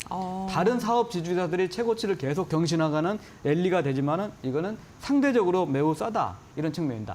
또 하나의 절대적으로 본다면 동성 화인텍의 지금 시가총액이 8천억입니다. 그럼 39%를 계산을 한다면 현재 동성 케미칼의 시가총액은 동성 화인텍 가치의 70% 수준밖에 안 된다. 그러니까 이게 싸다는 측면이고 또 전체적으로 보면 PBR 지표, 순자산 대비 비율은 0.55배. 그러니까 거의 0.5배 정도 수준이고 아무리 순이익에 대한 순도가 낮다가 하더라도 PER 지표는 6배, 5배 정도 수준이기 때문에 절대적으로 싸다는 측면입니다. 자, 무엇보다도 최고 영업이익이 지속적으로 경신되는 상황에서 바뀔 수 있는 모멘텀이 뭐냐. 자, 신사업이 된 부분, 저평가에는 떠나서 두 번째로는 3세 경영이 되고 있습니다. 물론 2세 경영인이 지금 회장의 자리를 좀 해가지고 경영을 하고 있지만은 이제 3세 경영인이 대표이사를 통해서 회사의 실적에 대한 책임을 지는 상황이 돼 있는 상황이고 또 하나는 주주하는 정책도 이제 적극적으로 나서고 있습니다. 우선 중소형 주지만은 반기에 현금 배당을 발표했기 때문에 이제 6월 기준이 반기가 되기 때문에 또 반기 배당도 받을 수 있다. 자, 요약을 하다 보면은 상대적으로 사업 지주에서도 싸고 절대적인 지분 가치도 싸기 때문에 좀 더 다른 시각에서 본다면 주가는 충분히 올라갈 수 있다. 지금 4,300원대 주가인데 제가 기술적으로 본다면은 5,000원대만 돌파하면 오히려 주가가 더 쉽게 갈 수 있지 않을까 이런 판단이고 지금은 바닥 대비는 20% 정도 올라와 있지만은 다른 사업 지주사 대비 현격하게 상승률이 덜한다면 다시 동성 화인텍의 주가 흐름이 되고 또 제네럴의 가치가 높아지고 신사업의 모멘텀이 되면 충분히 매력적이다. 그래서 지금 저점 매수를 하고 나중에 이런 가치들이 부각되면 충분히 매력적이다. 기술적으로도 5,000원만 넘는다면 좀 더 좋은 주가 흐름이 예상되지 않을까 이런 판단입니다. 네, 알겠습니다. 오늘 김봉준 부장께서는요, 동성케미컬을 언급을 해주셨습니다. 지금 상대적으로도 절대적으로도 굉장히 소외되어 있고 저평가 구간이기 때문에 앞으로의 상방이 더 열려있는 종목이다라며 투자 포인트 짚어주셨으니까요. 참고해 보시면 좋을 것 같습니다. 부장님과의 말씀 오늘 여기까지 나누겠습니다. 고맙습니다. 감사합니다.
(24일) 업계에 따르면 강남 3구와 용산구를 중심으로 아파트 가격 상승세가 서울 전역으로 빠르게 확산하면서 부동산 시장에 묻지마 매수까지 등장했다.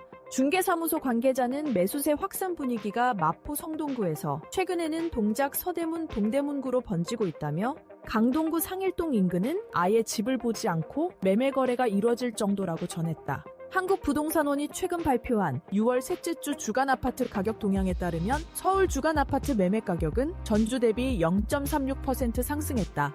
이는 2018년 9월 둘째 주 이후 6년 9개월 만의 최대 상승폭이다.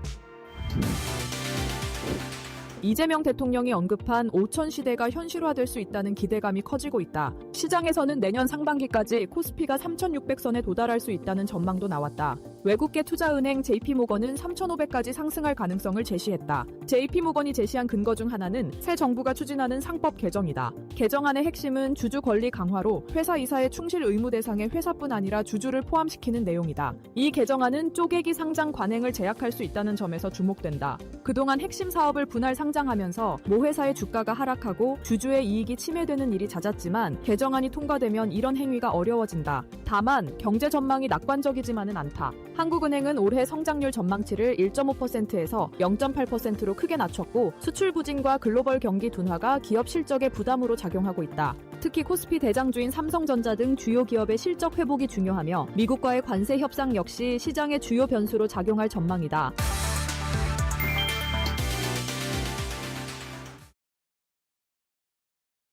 네, 정규장 마감 동시호가 구간에 들어와 있습니다. 라스트 찬스로 들어가 보도록 할게요. SP인베스트 이주호 본부장, SK증권 영업부 금융센터 이청원 차장 모셨습니다. 두 분 안녕하세요. 안녕하세요. 네, 반갑습니다.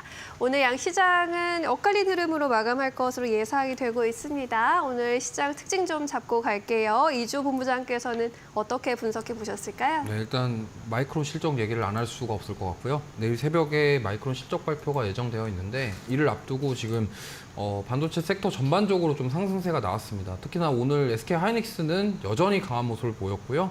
그 외에 이제 밑단에 있는 소부장에서도 일부 종목군들이 좀 상승이 나왔는데 오늘 제주반도체랑 ISC의 상승이 좀 두드러졌다 이렇게 볼 수 있겠습니다. 그래서 제가 봤을 때는 만약에 디램 가격 상승과 이런 것들을 다 감안을 해서 마이크론 실적이 잘 나오고 가이던스도 긍정적으로 나오게 된다 그러면 내일도 이러한 흐름이 이어질 가능성이 있기 때문에 이 소부장 종목군들 중에서 특히나 HBM 그리고 온디바이스 AI 이런 쪽으로 좀 관심을 가지시면 좋겠고요.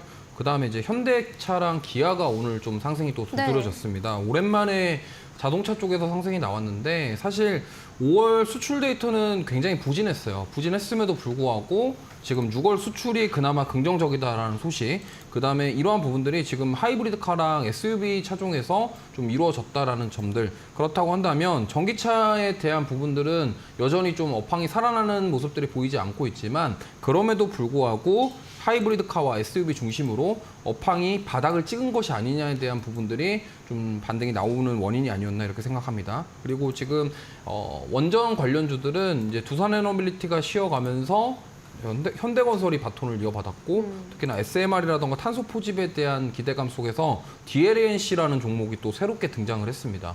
그러면서 지금 원전주들은 신재생 에너지와 같이 결합돼서 계속 좋은 흐름을 보이고 있다. 이 정도로 좀 보시면 좋겠고요. 그 다음에 이스라엘, 이란, 중동 지정학적 리스크가 해소되면서 방산주들이 오늘도 하락이 나오고 있다는 점 참고하시면서 보시면 좋을 것 같습니다. 네, 오늘 주목받았던 업종들 반도체, 자동차, 원전, 방산 안에서 분석을 도와주셨습니다. 이청훈 차장께서는 오늘 시장 어떠셨습니까? 예, 장 초반에 약간 흔들림이 나왔죠. 어제도 이야기를 한 차례 했었는데 포지션 때문에 그런 거예요. 하지만 오늘 장 초반에 코르슨 쪽에서 일정 부분 매도세를 강하게 보이는 외국인들이 대략 10시 정도 전부터 10시 정도를 기점으로 해서 강하게 들어옵니다. 그러다 보니까 현물, 선물, 외국인들이 그렇게 던져도 옵션 쪽에서 방향을 딱 쥐고 있기 때문에 시장이 지금 안 빠지는 거죠. 그러다 보면은 자연스럽게 우리가 장중에 조정이 나왔구나. 그러니 내일도 시장에 대한 전망을 긍정적으로 할 필요가 있지 않을까 그리 보여집니다. SK 하이닉스가 오늘 또 갔습니다. 기타 반도체, 특히 삼성전자 같은 경우에는 장중에는 마이너스권으로 갔다가 또 양의 수익률을 보이고 하는 그런 모습을 보였는데 SK 하이닉스는 지금 공고한 거죠. 마이크론의 실적 전망이 밝습니다. 만약에 잘 나온다면 D램 그리고 메모리 실적 기대치가 추후 SK 하이닉스의 실적에도 이어질 수밖에 없습니다. 주가가 더 오를 만한 변수로 작용하지 않을까 그렇게 보여지고요. 삼성전자는 오늘 장 후반 들어서 오후 2시 이후로 반등이 뚜렷하게 나옵니다. 아무래도 내일 시장에 대한 무언가 기대감 때문에 이렇게 되는 게 아닌가라는 생각이 자꾸 저는 듭니다. 그래서 개인적으로 우리가 내일도 시장을 좀 긍정적으로 보자 그런 이야기 전해드리겠고요. 오늘은 다른 것 배제하고 반도체 쪽이 또 강했습니다. 그리고 로봇도 나름대로 강했는데 역시나 반도체 대형주, 삼성전자, SK 하이닉스 그리고 그 아래에 있는 소부장이 강하다는 것. 정부 차원에서 시장의 유동성을 조금 더 공급하려고 하는 어떠한 정책이 나올지는 잘 모르겠습니다만 지금 저도 알게 모르게 이리저리 이야기를 듣다 보니까 코스피가 3,300이 아니라 4,000포인트를 보고 지금 가고 있는 것이다라는 이야기를 의외로 많이 듣습니다. 충분히 그럴 수 있을 만한 변수죠. 이번 달 들어서 코스피가 월간 기준으로 15% 이상 올랐습니다. 이게 2000년대 초반에 나스닥 버블닷컴 이후로 거의 가장 높은 수준의 월간 상승률입니다. 특별한 기저 효과가 있었던 것도 아님에도 불구하고 이렇게 올라갔기 때문에 그 힘은 매우 강하다라고 우리가 생각할 수밖에 없고요. 지금 비교 대상으로 삼는 것 중에 하나가 2020년 코로나19가 발발한 이후 시장이 반등할 때 그리고 그때와 지금은 무엇이 다른가 이런 이야기를 저도 어제도 여러 번 나누고 왔었는데 당시에는 동학개미운동이라고 해서 현물 쪽에서 개인이 많이 샀죠. 물론 그 당시에는 외국인들이 선물 쪽에서 강하게 매수세를 보였습니다. 그런데 지금은 아예 대놓고 외국인들이 선물이든 현물이든 들어옵니다. 옵션 쪽도 풋 쪽은 지금 배팅을 안 해요. 거의 대다수가 콜점입니다. 어떻게든 지수를 끌어올리려고 하는 힘이 매우 강하고 그 중심에는 외국인들의 지난 10년 동안의 국내 시장에서의 평균적인 지분율 대략 32에서 33% 정도인데 아직 이것도 못 찾는 거죠. 그렇다면 외국인들은 더 들어올 수 있을 만한 그런 여건이 된다라고 보여지고 추후 미국이 금리 인하 기조를 조금 더 뚜렷하게 보인다면 우리나라 같은 경우에도 금리 인하 기조가 조금 더 가팔라진다면 시장의 유동성은 더 늘어날 가능성이 있고 그게 지금 한편으로 조금 전에 영상에서도 나왔지만 부동산 가격이 1차적으로 올라가는 거죠. 자연스럽게 주식시장도 올라갈 만한 그런 단계를 차근차근 밟고 있다. 그런 생각이 자꾸 듭니다. 어찌되었든 시장은 지금 너무 강합니다. 특별한 조정, 요 며칠 사이에 이란과 이스라엘의 분쟁이라고 하는 결코 적지 않은 리스크이자 시장 충격이었는데 그걸 하루 만에 이겨냈고요. 지금 정부 차원에서도 시장을 어떻게든 더 끌어올리려고 하는 여러 가지 재정 정책을 또 준비 중이죠. 그렇기 때문에 시장 당분간 지수 하락이 나오거나 조금의 조정이 나온다. 철저하게 우리가 매수 기회로 삼아야 된다. 그런 생각이 또 한 번 들었던 오늘 시장이었습니다. 네, 이렇게 금리 인하 속에서 코스피 4천을 바라볼 수 있다면 지금 우리가 해야 될 것이 뭔지 고민을 하게 되는 시점인 것 같습니다. 코스피의 경우에는 그래도 상승권에서 마감 기다리고 있습니다. 오늘 장 초반에 좀 3,129포인트까지 슈팅하는 모습이 보이기도 했는데 결국에는 등락을 반복하다가 강봉합권에서 마감을 준비하고 있고요. 3,104포인트, 그래도 전일 대비해서 비슷한 수준에서 마감할 것으로 보입니다. 코스닥의 경우에는요, 약 보합권 마감 예상되고 있네요. 전일 대비 0.3%대 약세 감지되고 있고요. 798포인트 지나가고 있습니다. 오늘 수급 상황 보시면 외국인과 기관의 동반 매도 우위가 확인이 되고 있습니다. 코스피에서 기관이 5천억 원 이상 던지고 있고요. 반면에 개인이 7천억 원 이상의 매수 우위로 대응하고 있습니다. 코스닥에서는 외국인과 기관의 동반 순 매도, 개인이 2천억 원 이상의 매수 우위 확인이 되고 있습니다. 삼성전자 61,400원 선에서 마감 기다리고 있습니다. 우리 시장 마감합니다.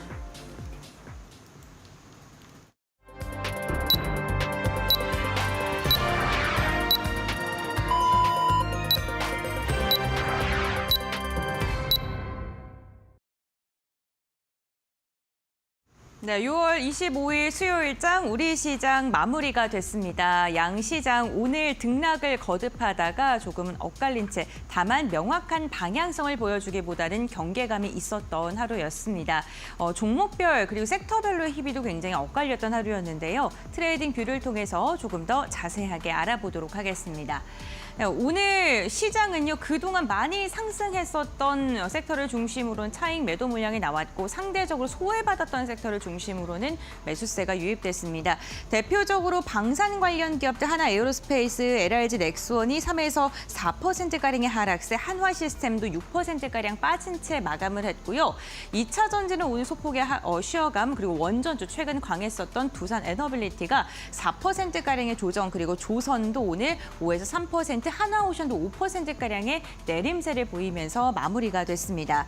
다만 지주사들은 조금 희비가 엇갈린 가운데 금융주의 대장주인 KB금융지주는 2%가량 빠진 채 종가를 체결했고요. 반면에 하나금융지주 같은 경우는 1%에 가까운 상승력을 보여줬습니다. 반도체 오늘도 강한 것으로 확인되고 있고 상대적으로 시장에서 수혜를 받았던 자동차 기업들이 오늘 견조했습니다. 현대차 그룹, 현대모비스까지 4에서 5%가량의 오름세가 나왔고요. 인터넷 대표주로 시장에서 강한 탄력이 나왔던 네이버와 카카오 일제히 하락하면서 마감을 했습니다. 희비가 엇갈렸던 하루였고요. 다음으로는 코스닥도 함께 살펴보시죠.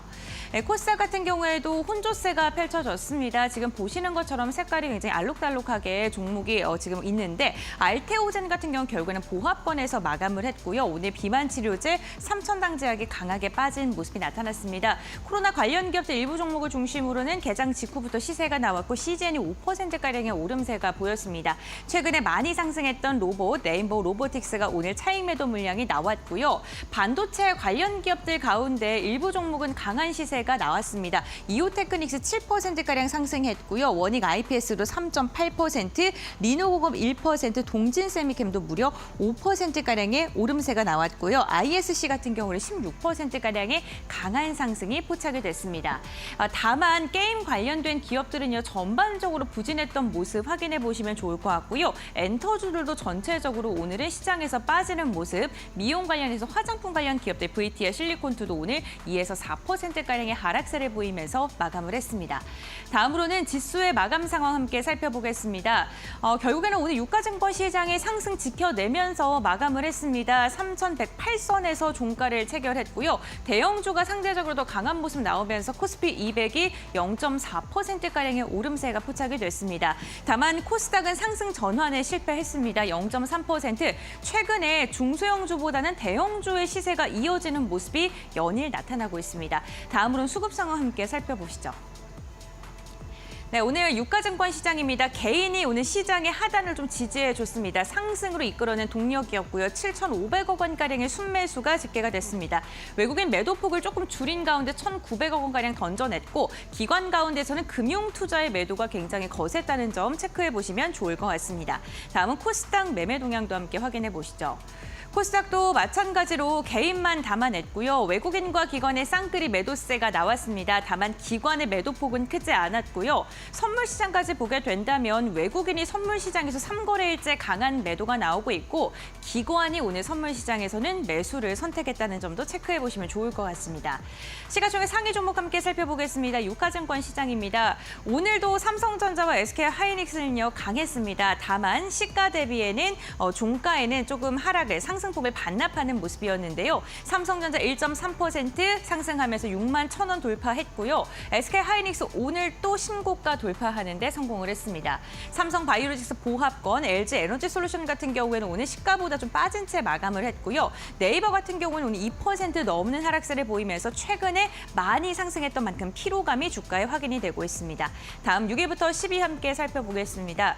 네, 6위부터 10위 살펴보시면 현대차가 오늘 5% 넘게 상승하면서 다시금 6위권 안으로 안착하는 모습이 나타나고 있고요. 두산 에너빌리티 4%가량 빠지고 한화 에어로스페이스도 4%가량 빠지면서 원전과 그리고 방산 관련 기업들 쉬어가는 움직임, KB금은 역시나 오늘 한 걸음 쉬어가는 모습이 나타났습니다. 다음으로는 코스닥 함께 살펴보겠습니다.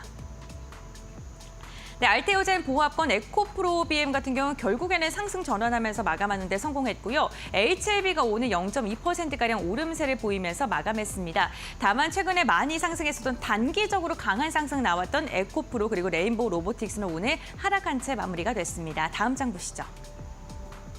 네, 6위부터 10위입니다. 파마 리서치 그리고 휴젤 오늘 상승했고 그리고 클래시스 같은 경우 빠진 채 마감했습니다. 미용 관련된 기업 가운데서도 엇갈린 움직임이 나타났고요. 펩트론 같은 소폭의 하락, 리가켄바이오는 1.4%가량 상승하면서 굉장히 혼조한 모습이 오늘 시가총액 상위 종목을 중심으로도 포착이 되고 있습니다. 명확한 방향성이 부재합니다. 네, 이렇게 오늘 시장 마감 상황까지 함께 살펴봤고요. 외환시장 어떻게 마무리되는지 한번 알아보도록 하겠습니다. 대신증권의 김동영 연구원 연결해 보겠습니다. 안녕하십니까? 네, 안녕하세요. 네, 연구원님 오늘 외환시장 어떻게 흘러갔을까요? 네, 우선 전일 뉴욕 외환시장에서는 달러 인덱스 기준 97.85까지 하락했습니다. 우선 달러원 환율 경우 여기에서 1,357원까지 미리 하락을 했었고요. 이것은 미국이 이스라엘 이란 휴전 선언한 뒤에 미사일 타격이 서로 있긴 했지만 휴전이 서로 받아들여졌고 전쟁 이슈가 그동안 한동안 이슈가 되었었는데 이게 일단락되면서 유가, 달러, 금리가 다 같이 하락세를 보인 영향이라고 할 수 있겠습니다. 우선 미국 경제 지표 자체도 6월 소비자 신뢰 지수가 예상 대비 크게 하락하면서 미국 경기에 대한 부정적 시각도 역시 보여주면서 달러의 하방 압력을 가했습니다. 이를 반영한 듯이 미 연준 파월 의장 하원 의회 증언에서 인플레이션이 예상과 달리 강하지 않을 수도 있으며 또 고용 자체도 안 좋을 때 금리를 내릴 수 있다는 식으로 도비시장 코멘트를 기존과 다르게 하면서 달러에 마찬가지로 약세 압력을 주었습니다. 우선 오늘 아시아장에서는 1,350원 정도에서 시작을 했는데 실제로 그 오전 MSCI 주식 선진국 지표 탈락이라는 이슈가 있었고 또 기존 1,355원부터 최근까지 가장 고점은 1,390원 정도인데 렌지 하단쯤에 와서 지지세가 계속 들어왔고 그리고 외국인 주식 매도가 계속 들어오면서 1,365원까지 반등해서 1,362원 40전에 마감했습니다. 네, 그렇군요. 1,350원대에서 바닥이 계속해서 확인되는 모습인데요. 그렇다면 앞으로 환율 동향은 어떻게 예측해야 될까요?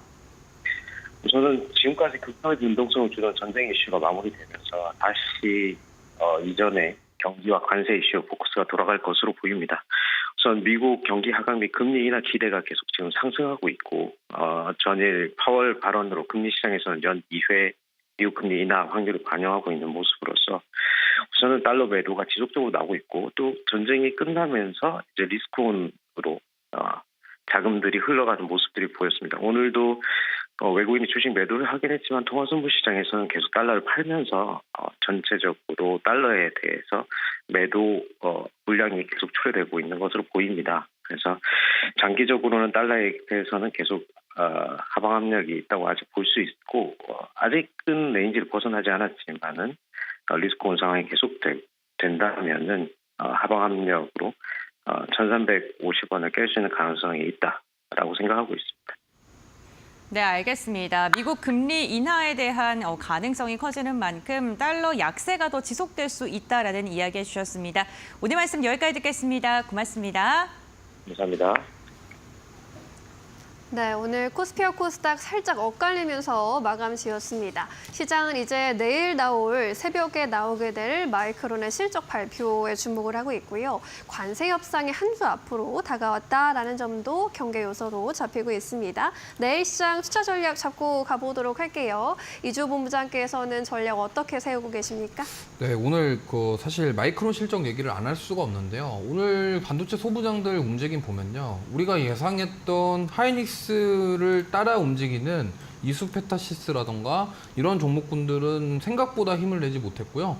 좀 예상하지 못했던 ISC라던가 이런 이오테크닉스라던가 이런 쪽에서 좀 움직임이 나왔거든요. 그래서 내일 이 부분을 좀 잘 유심히 보셔야 될 것 같고요. ISC 같은 경우는 SKC에서 인수한 다음에 사실 기존의 삼성에 대한 고객에 대한 부분들이 다 떨어져 나갈 것이라는 우려, 그리고 실제로 실적이 안 좋게 나왔기 때문에 그동안 주가가 굉장히 지지부진했었는데 오늘의 이 상승은 저는 좀 의미가 있다라고 생각을 하고요. 특히나 SK 하이닉스에 대한 낙수 효과를 볼 수 있다라는 점, 그리고 유리기판이라던가 이런 모멘텀들이 여러 가지로 좀 적용될 수 있는 종목이기 때문에 내일 마이크론 실적 발표 이후에 좀 SK 하이닉스 움직임에 따라서 같이 동조할 수 있는지 체크해 보시면 좋겠고요.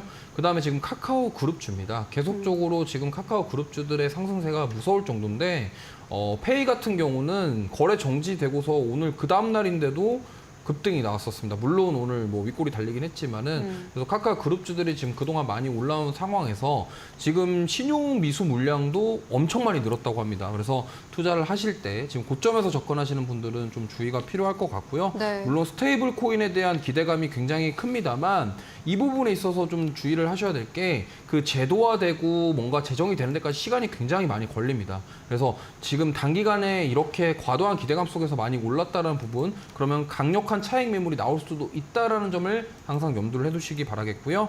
그 다음에 지금 오늘 특징이 또 조선이랑 방산 쪽에 차익 매물이 좀 강하게 나왔습니다. 그래서 그 차익 매물들이 그 수급들이 이탈을 하면은 과연 어디로 갈지 생각을 해본다 그러면 가격적인 매력이 있는 쪽으로 좀 이동할 가능성이 높다라고 생각을 해요. 대표적으로 지금 반도체라던가 이런 쪽이 될 수 있겠죠. 그렇기 때문에 이런 쪽을 좀 유심히 살펴보시면서 결국에는 만약에 마이크론이 내일 좋은 모습이 나오면은 내일 수급은 반도체 쪽으로 집중될 가능성이 높기 때문에 이 점을 좀 참고하시면서 보시면 좋겠고요. 그 다음에 이제 원전 다음에 또 신재생 에너지, 그러니까 우리나라 정부 정책의 수혜를 받을 쪽은 어딜지를 한번 생각해 보셔야 되는데 저는 수소 쪽이 한번 우리가 노려보면 좋지 않을까 이렇게 생각합니다. 왜냐면 지금 태양광이랑 풍력 같은 경우는 미국의 IRA 폐지 뭐 이런 것들에 대해서 지금 얘기가 많기 때문에 불안전하고요. 원전 같은 경우는 지금 그동안 너무 많이 올라서 가격 부담감이 있고요. 근데 최근에 SK 이터닉스가 상한가 가까이 갔었는데 울산 SK 데이터 센터 때문에 뭐 수혜를 받을 것이다라는 부분 때문에 올라가기도 했지만 지금 우리나라 같은 경우는 지금 거기에 데이터 센터를 지었을 때 에너지를 공급할 수 있는 수단이 울진에 있는 원자력 발전소 이런 거 말고는 지금 딱히 힘듭니다. 왜냐면 전라남도 지역 위주에 있는 태양광이라던가 동해안 쪽 태백산맥 쪽에 있는 풍력 에너지를 끌어다 쓰기에는 지금 인프라가 구축이 안 됐기 때문에 그러면은 분산으로 좀 할 수 있는 게 바로 연료전지를 활용한 부분이라서 가스 터빈이라던가 이런 부분들이 데이터 센터가 만들 때 같이 만들어질 가능성이 높기 때문에 ESS와 연결될 수 있는 수소 그리고 암모니아와 결합한 이 수소 에너지 쪽으로 한번 눈여겨보셔도 좋을 것 같아요. 물론 SK이터닉스가 좀 차익 매물이 나왔지만 최근에 두산퓨얼셀부터 시작해서 수소 관련주들 움직임이 좀 좋기 때문에 만약에 이게 지금 수소 정책도 사실 신재생 정책에 우리나라 정책에 좀 연결될 수 있거든요. 그래서 수소 관련 쪽으로 넥스트 신재생 에너지 정부 정책주로 한번 눈여겨보시는 것도 나쁘지 않다라는 말씀 드리겠습니다. 네, 지금 시장이 워낙 강한 만큼 수급이 좀 비어있던 쪽으로도 쏠릴 수 있겠다라는 이야기 해주셨습니다. 이청훈 차장께서는 내일 시장 어떻게 전망하고 계십니까? 예, 좋게 보고 있습니다. 선물 쪽에서 3시 25분 이후로 대략 1,000억 정도 외국인들이 매수세를 보였고요. 그리고 삼성전자가 여전히 견고하다는 것. 거기에 우리나라 코스피 같은 경우 2,900에서 3,000포인트까지 가는데 대략 열흘 정도 걸렸는데요. 3,100에서 3,200 가는 거.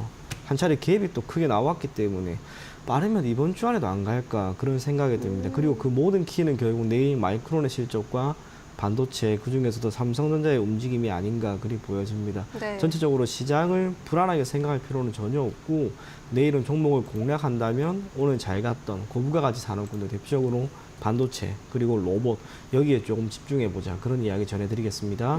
반도체, 로봇 같은 섹터들 계속해서 긍정적으로 바라볼 수 있겠다라는 의견 주셨습니다.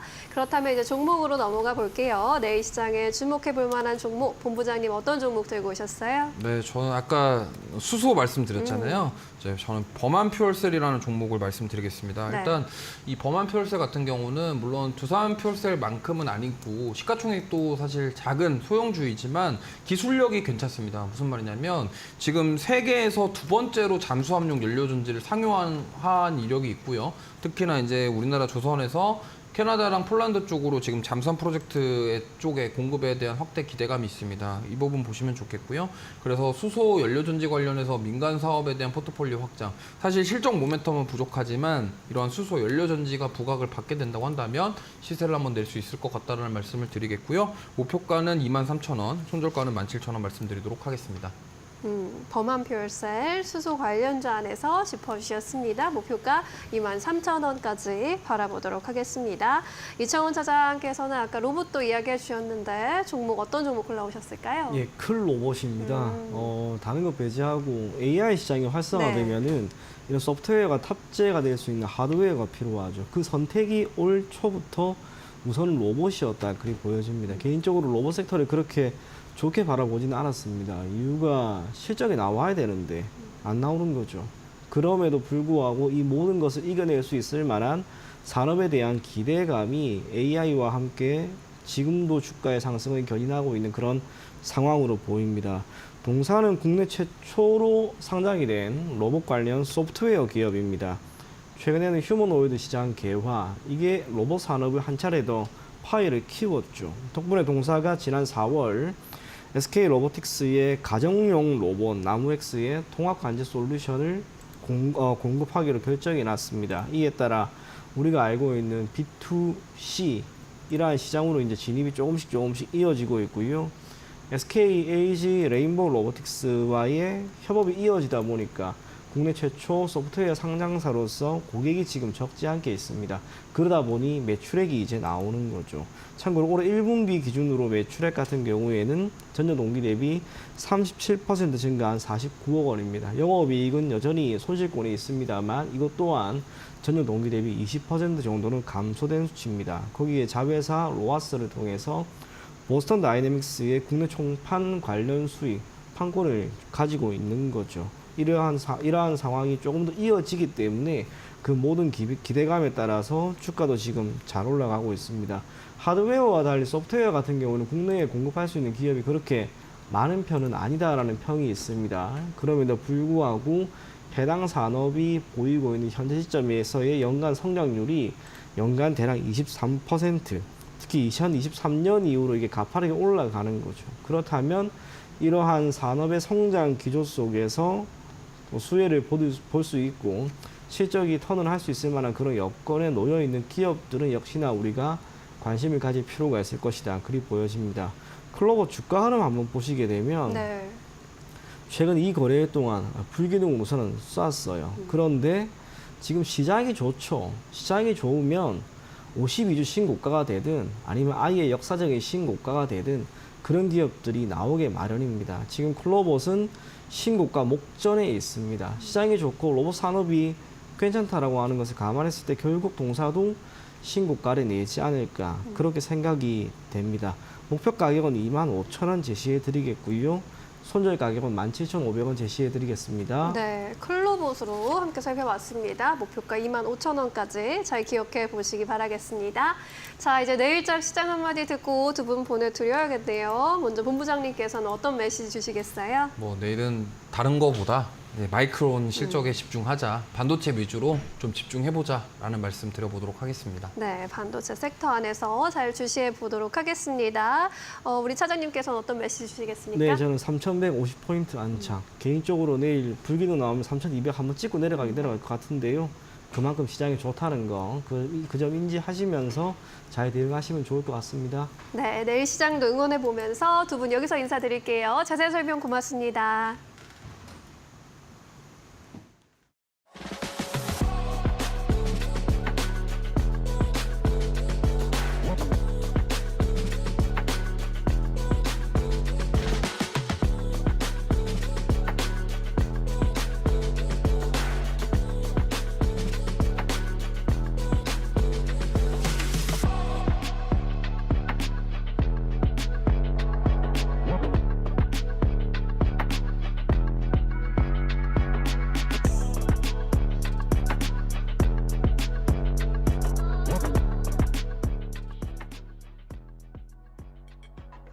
오늘 저희가 준비한 소식은 여기까지입니다. 저희는 내일 다시 인사드리겠습니다. 시청해주신 여러분 고맙습니다. 오늘도 내일도 파이널 샷.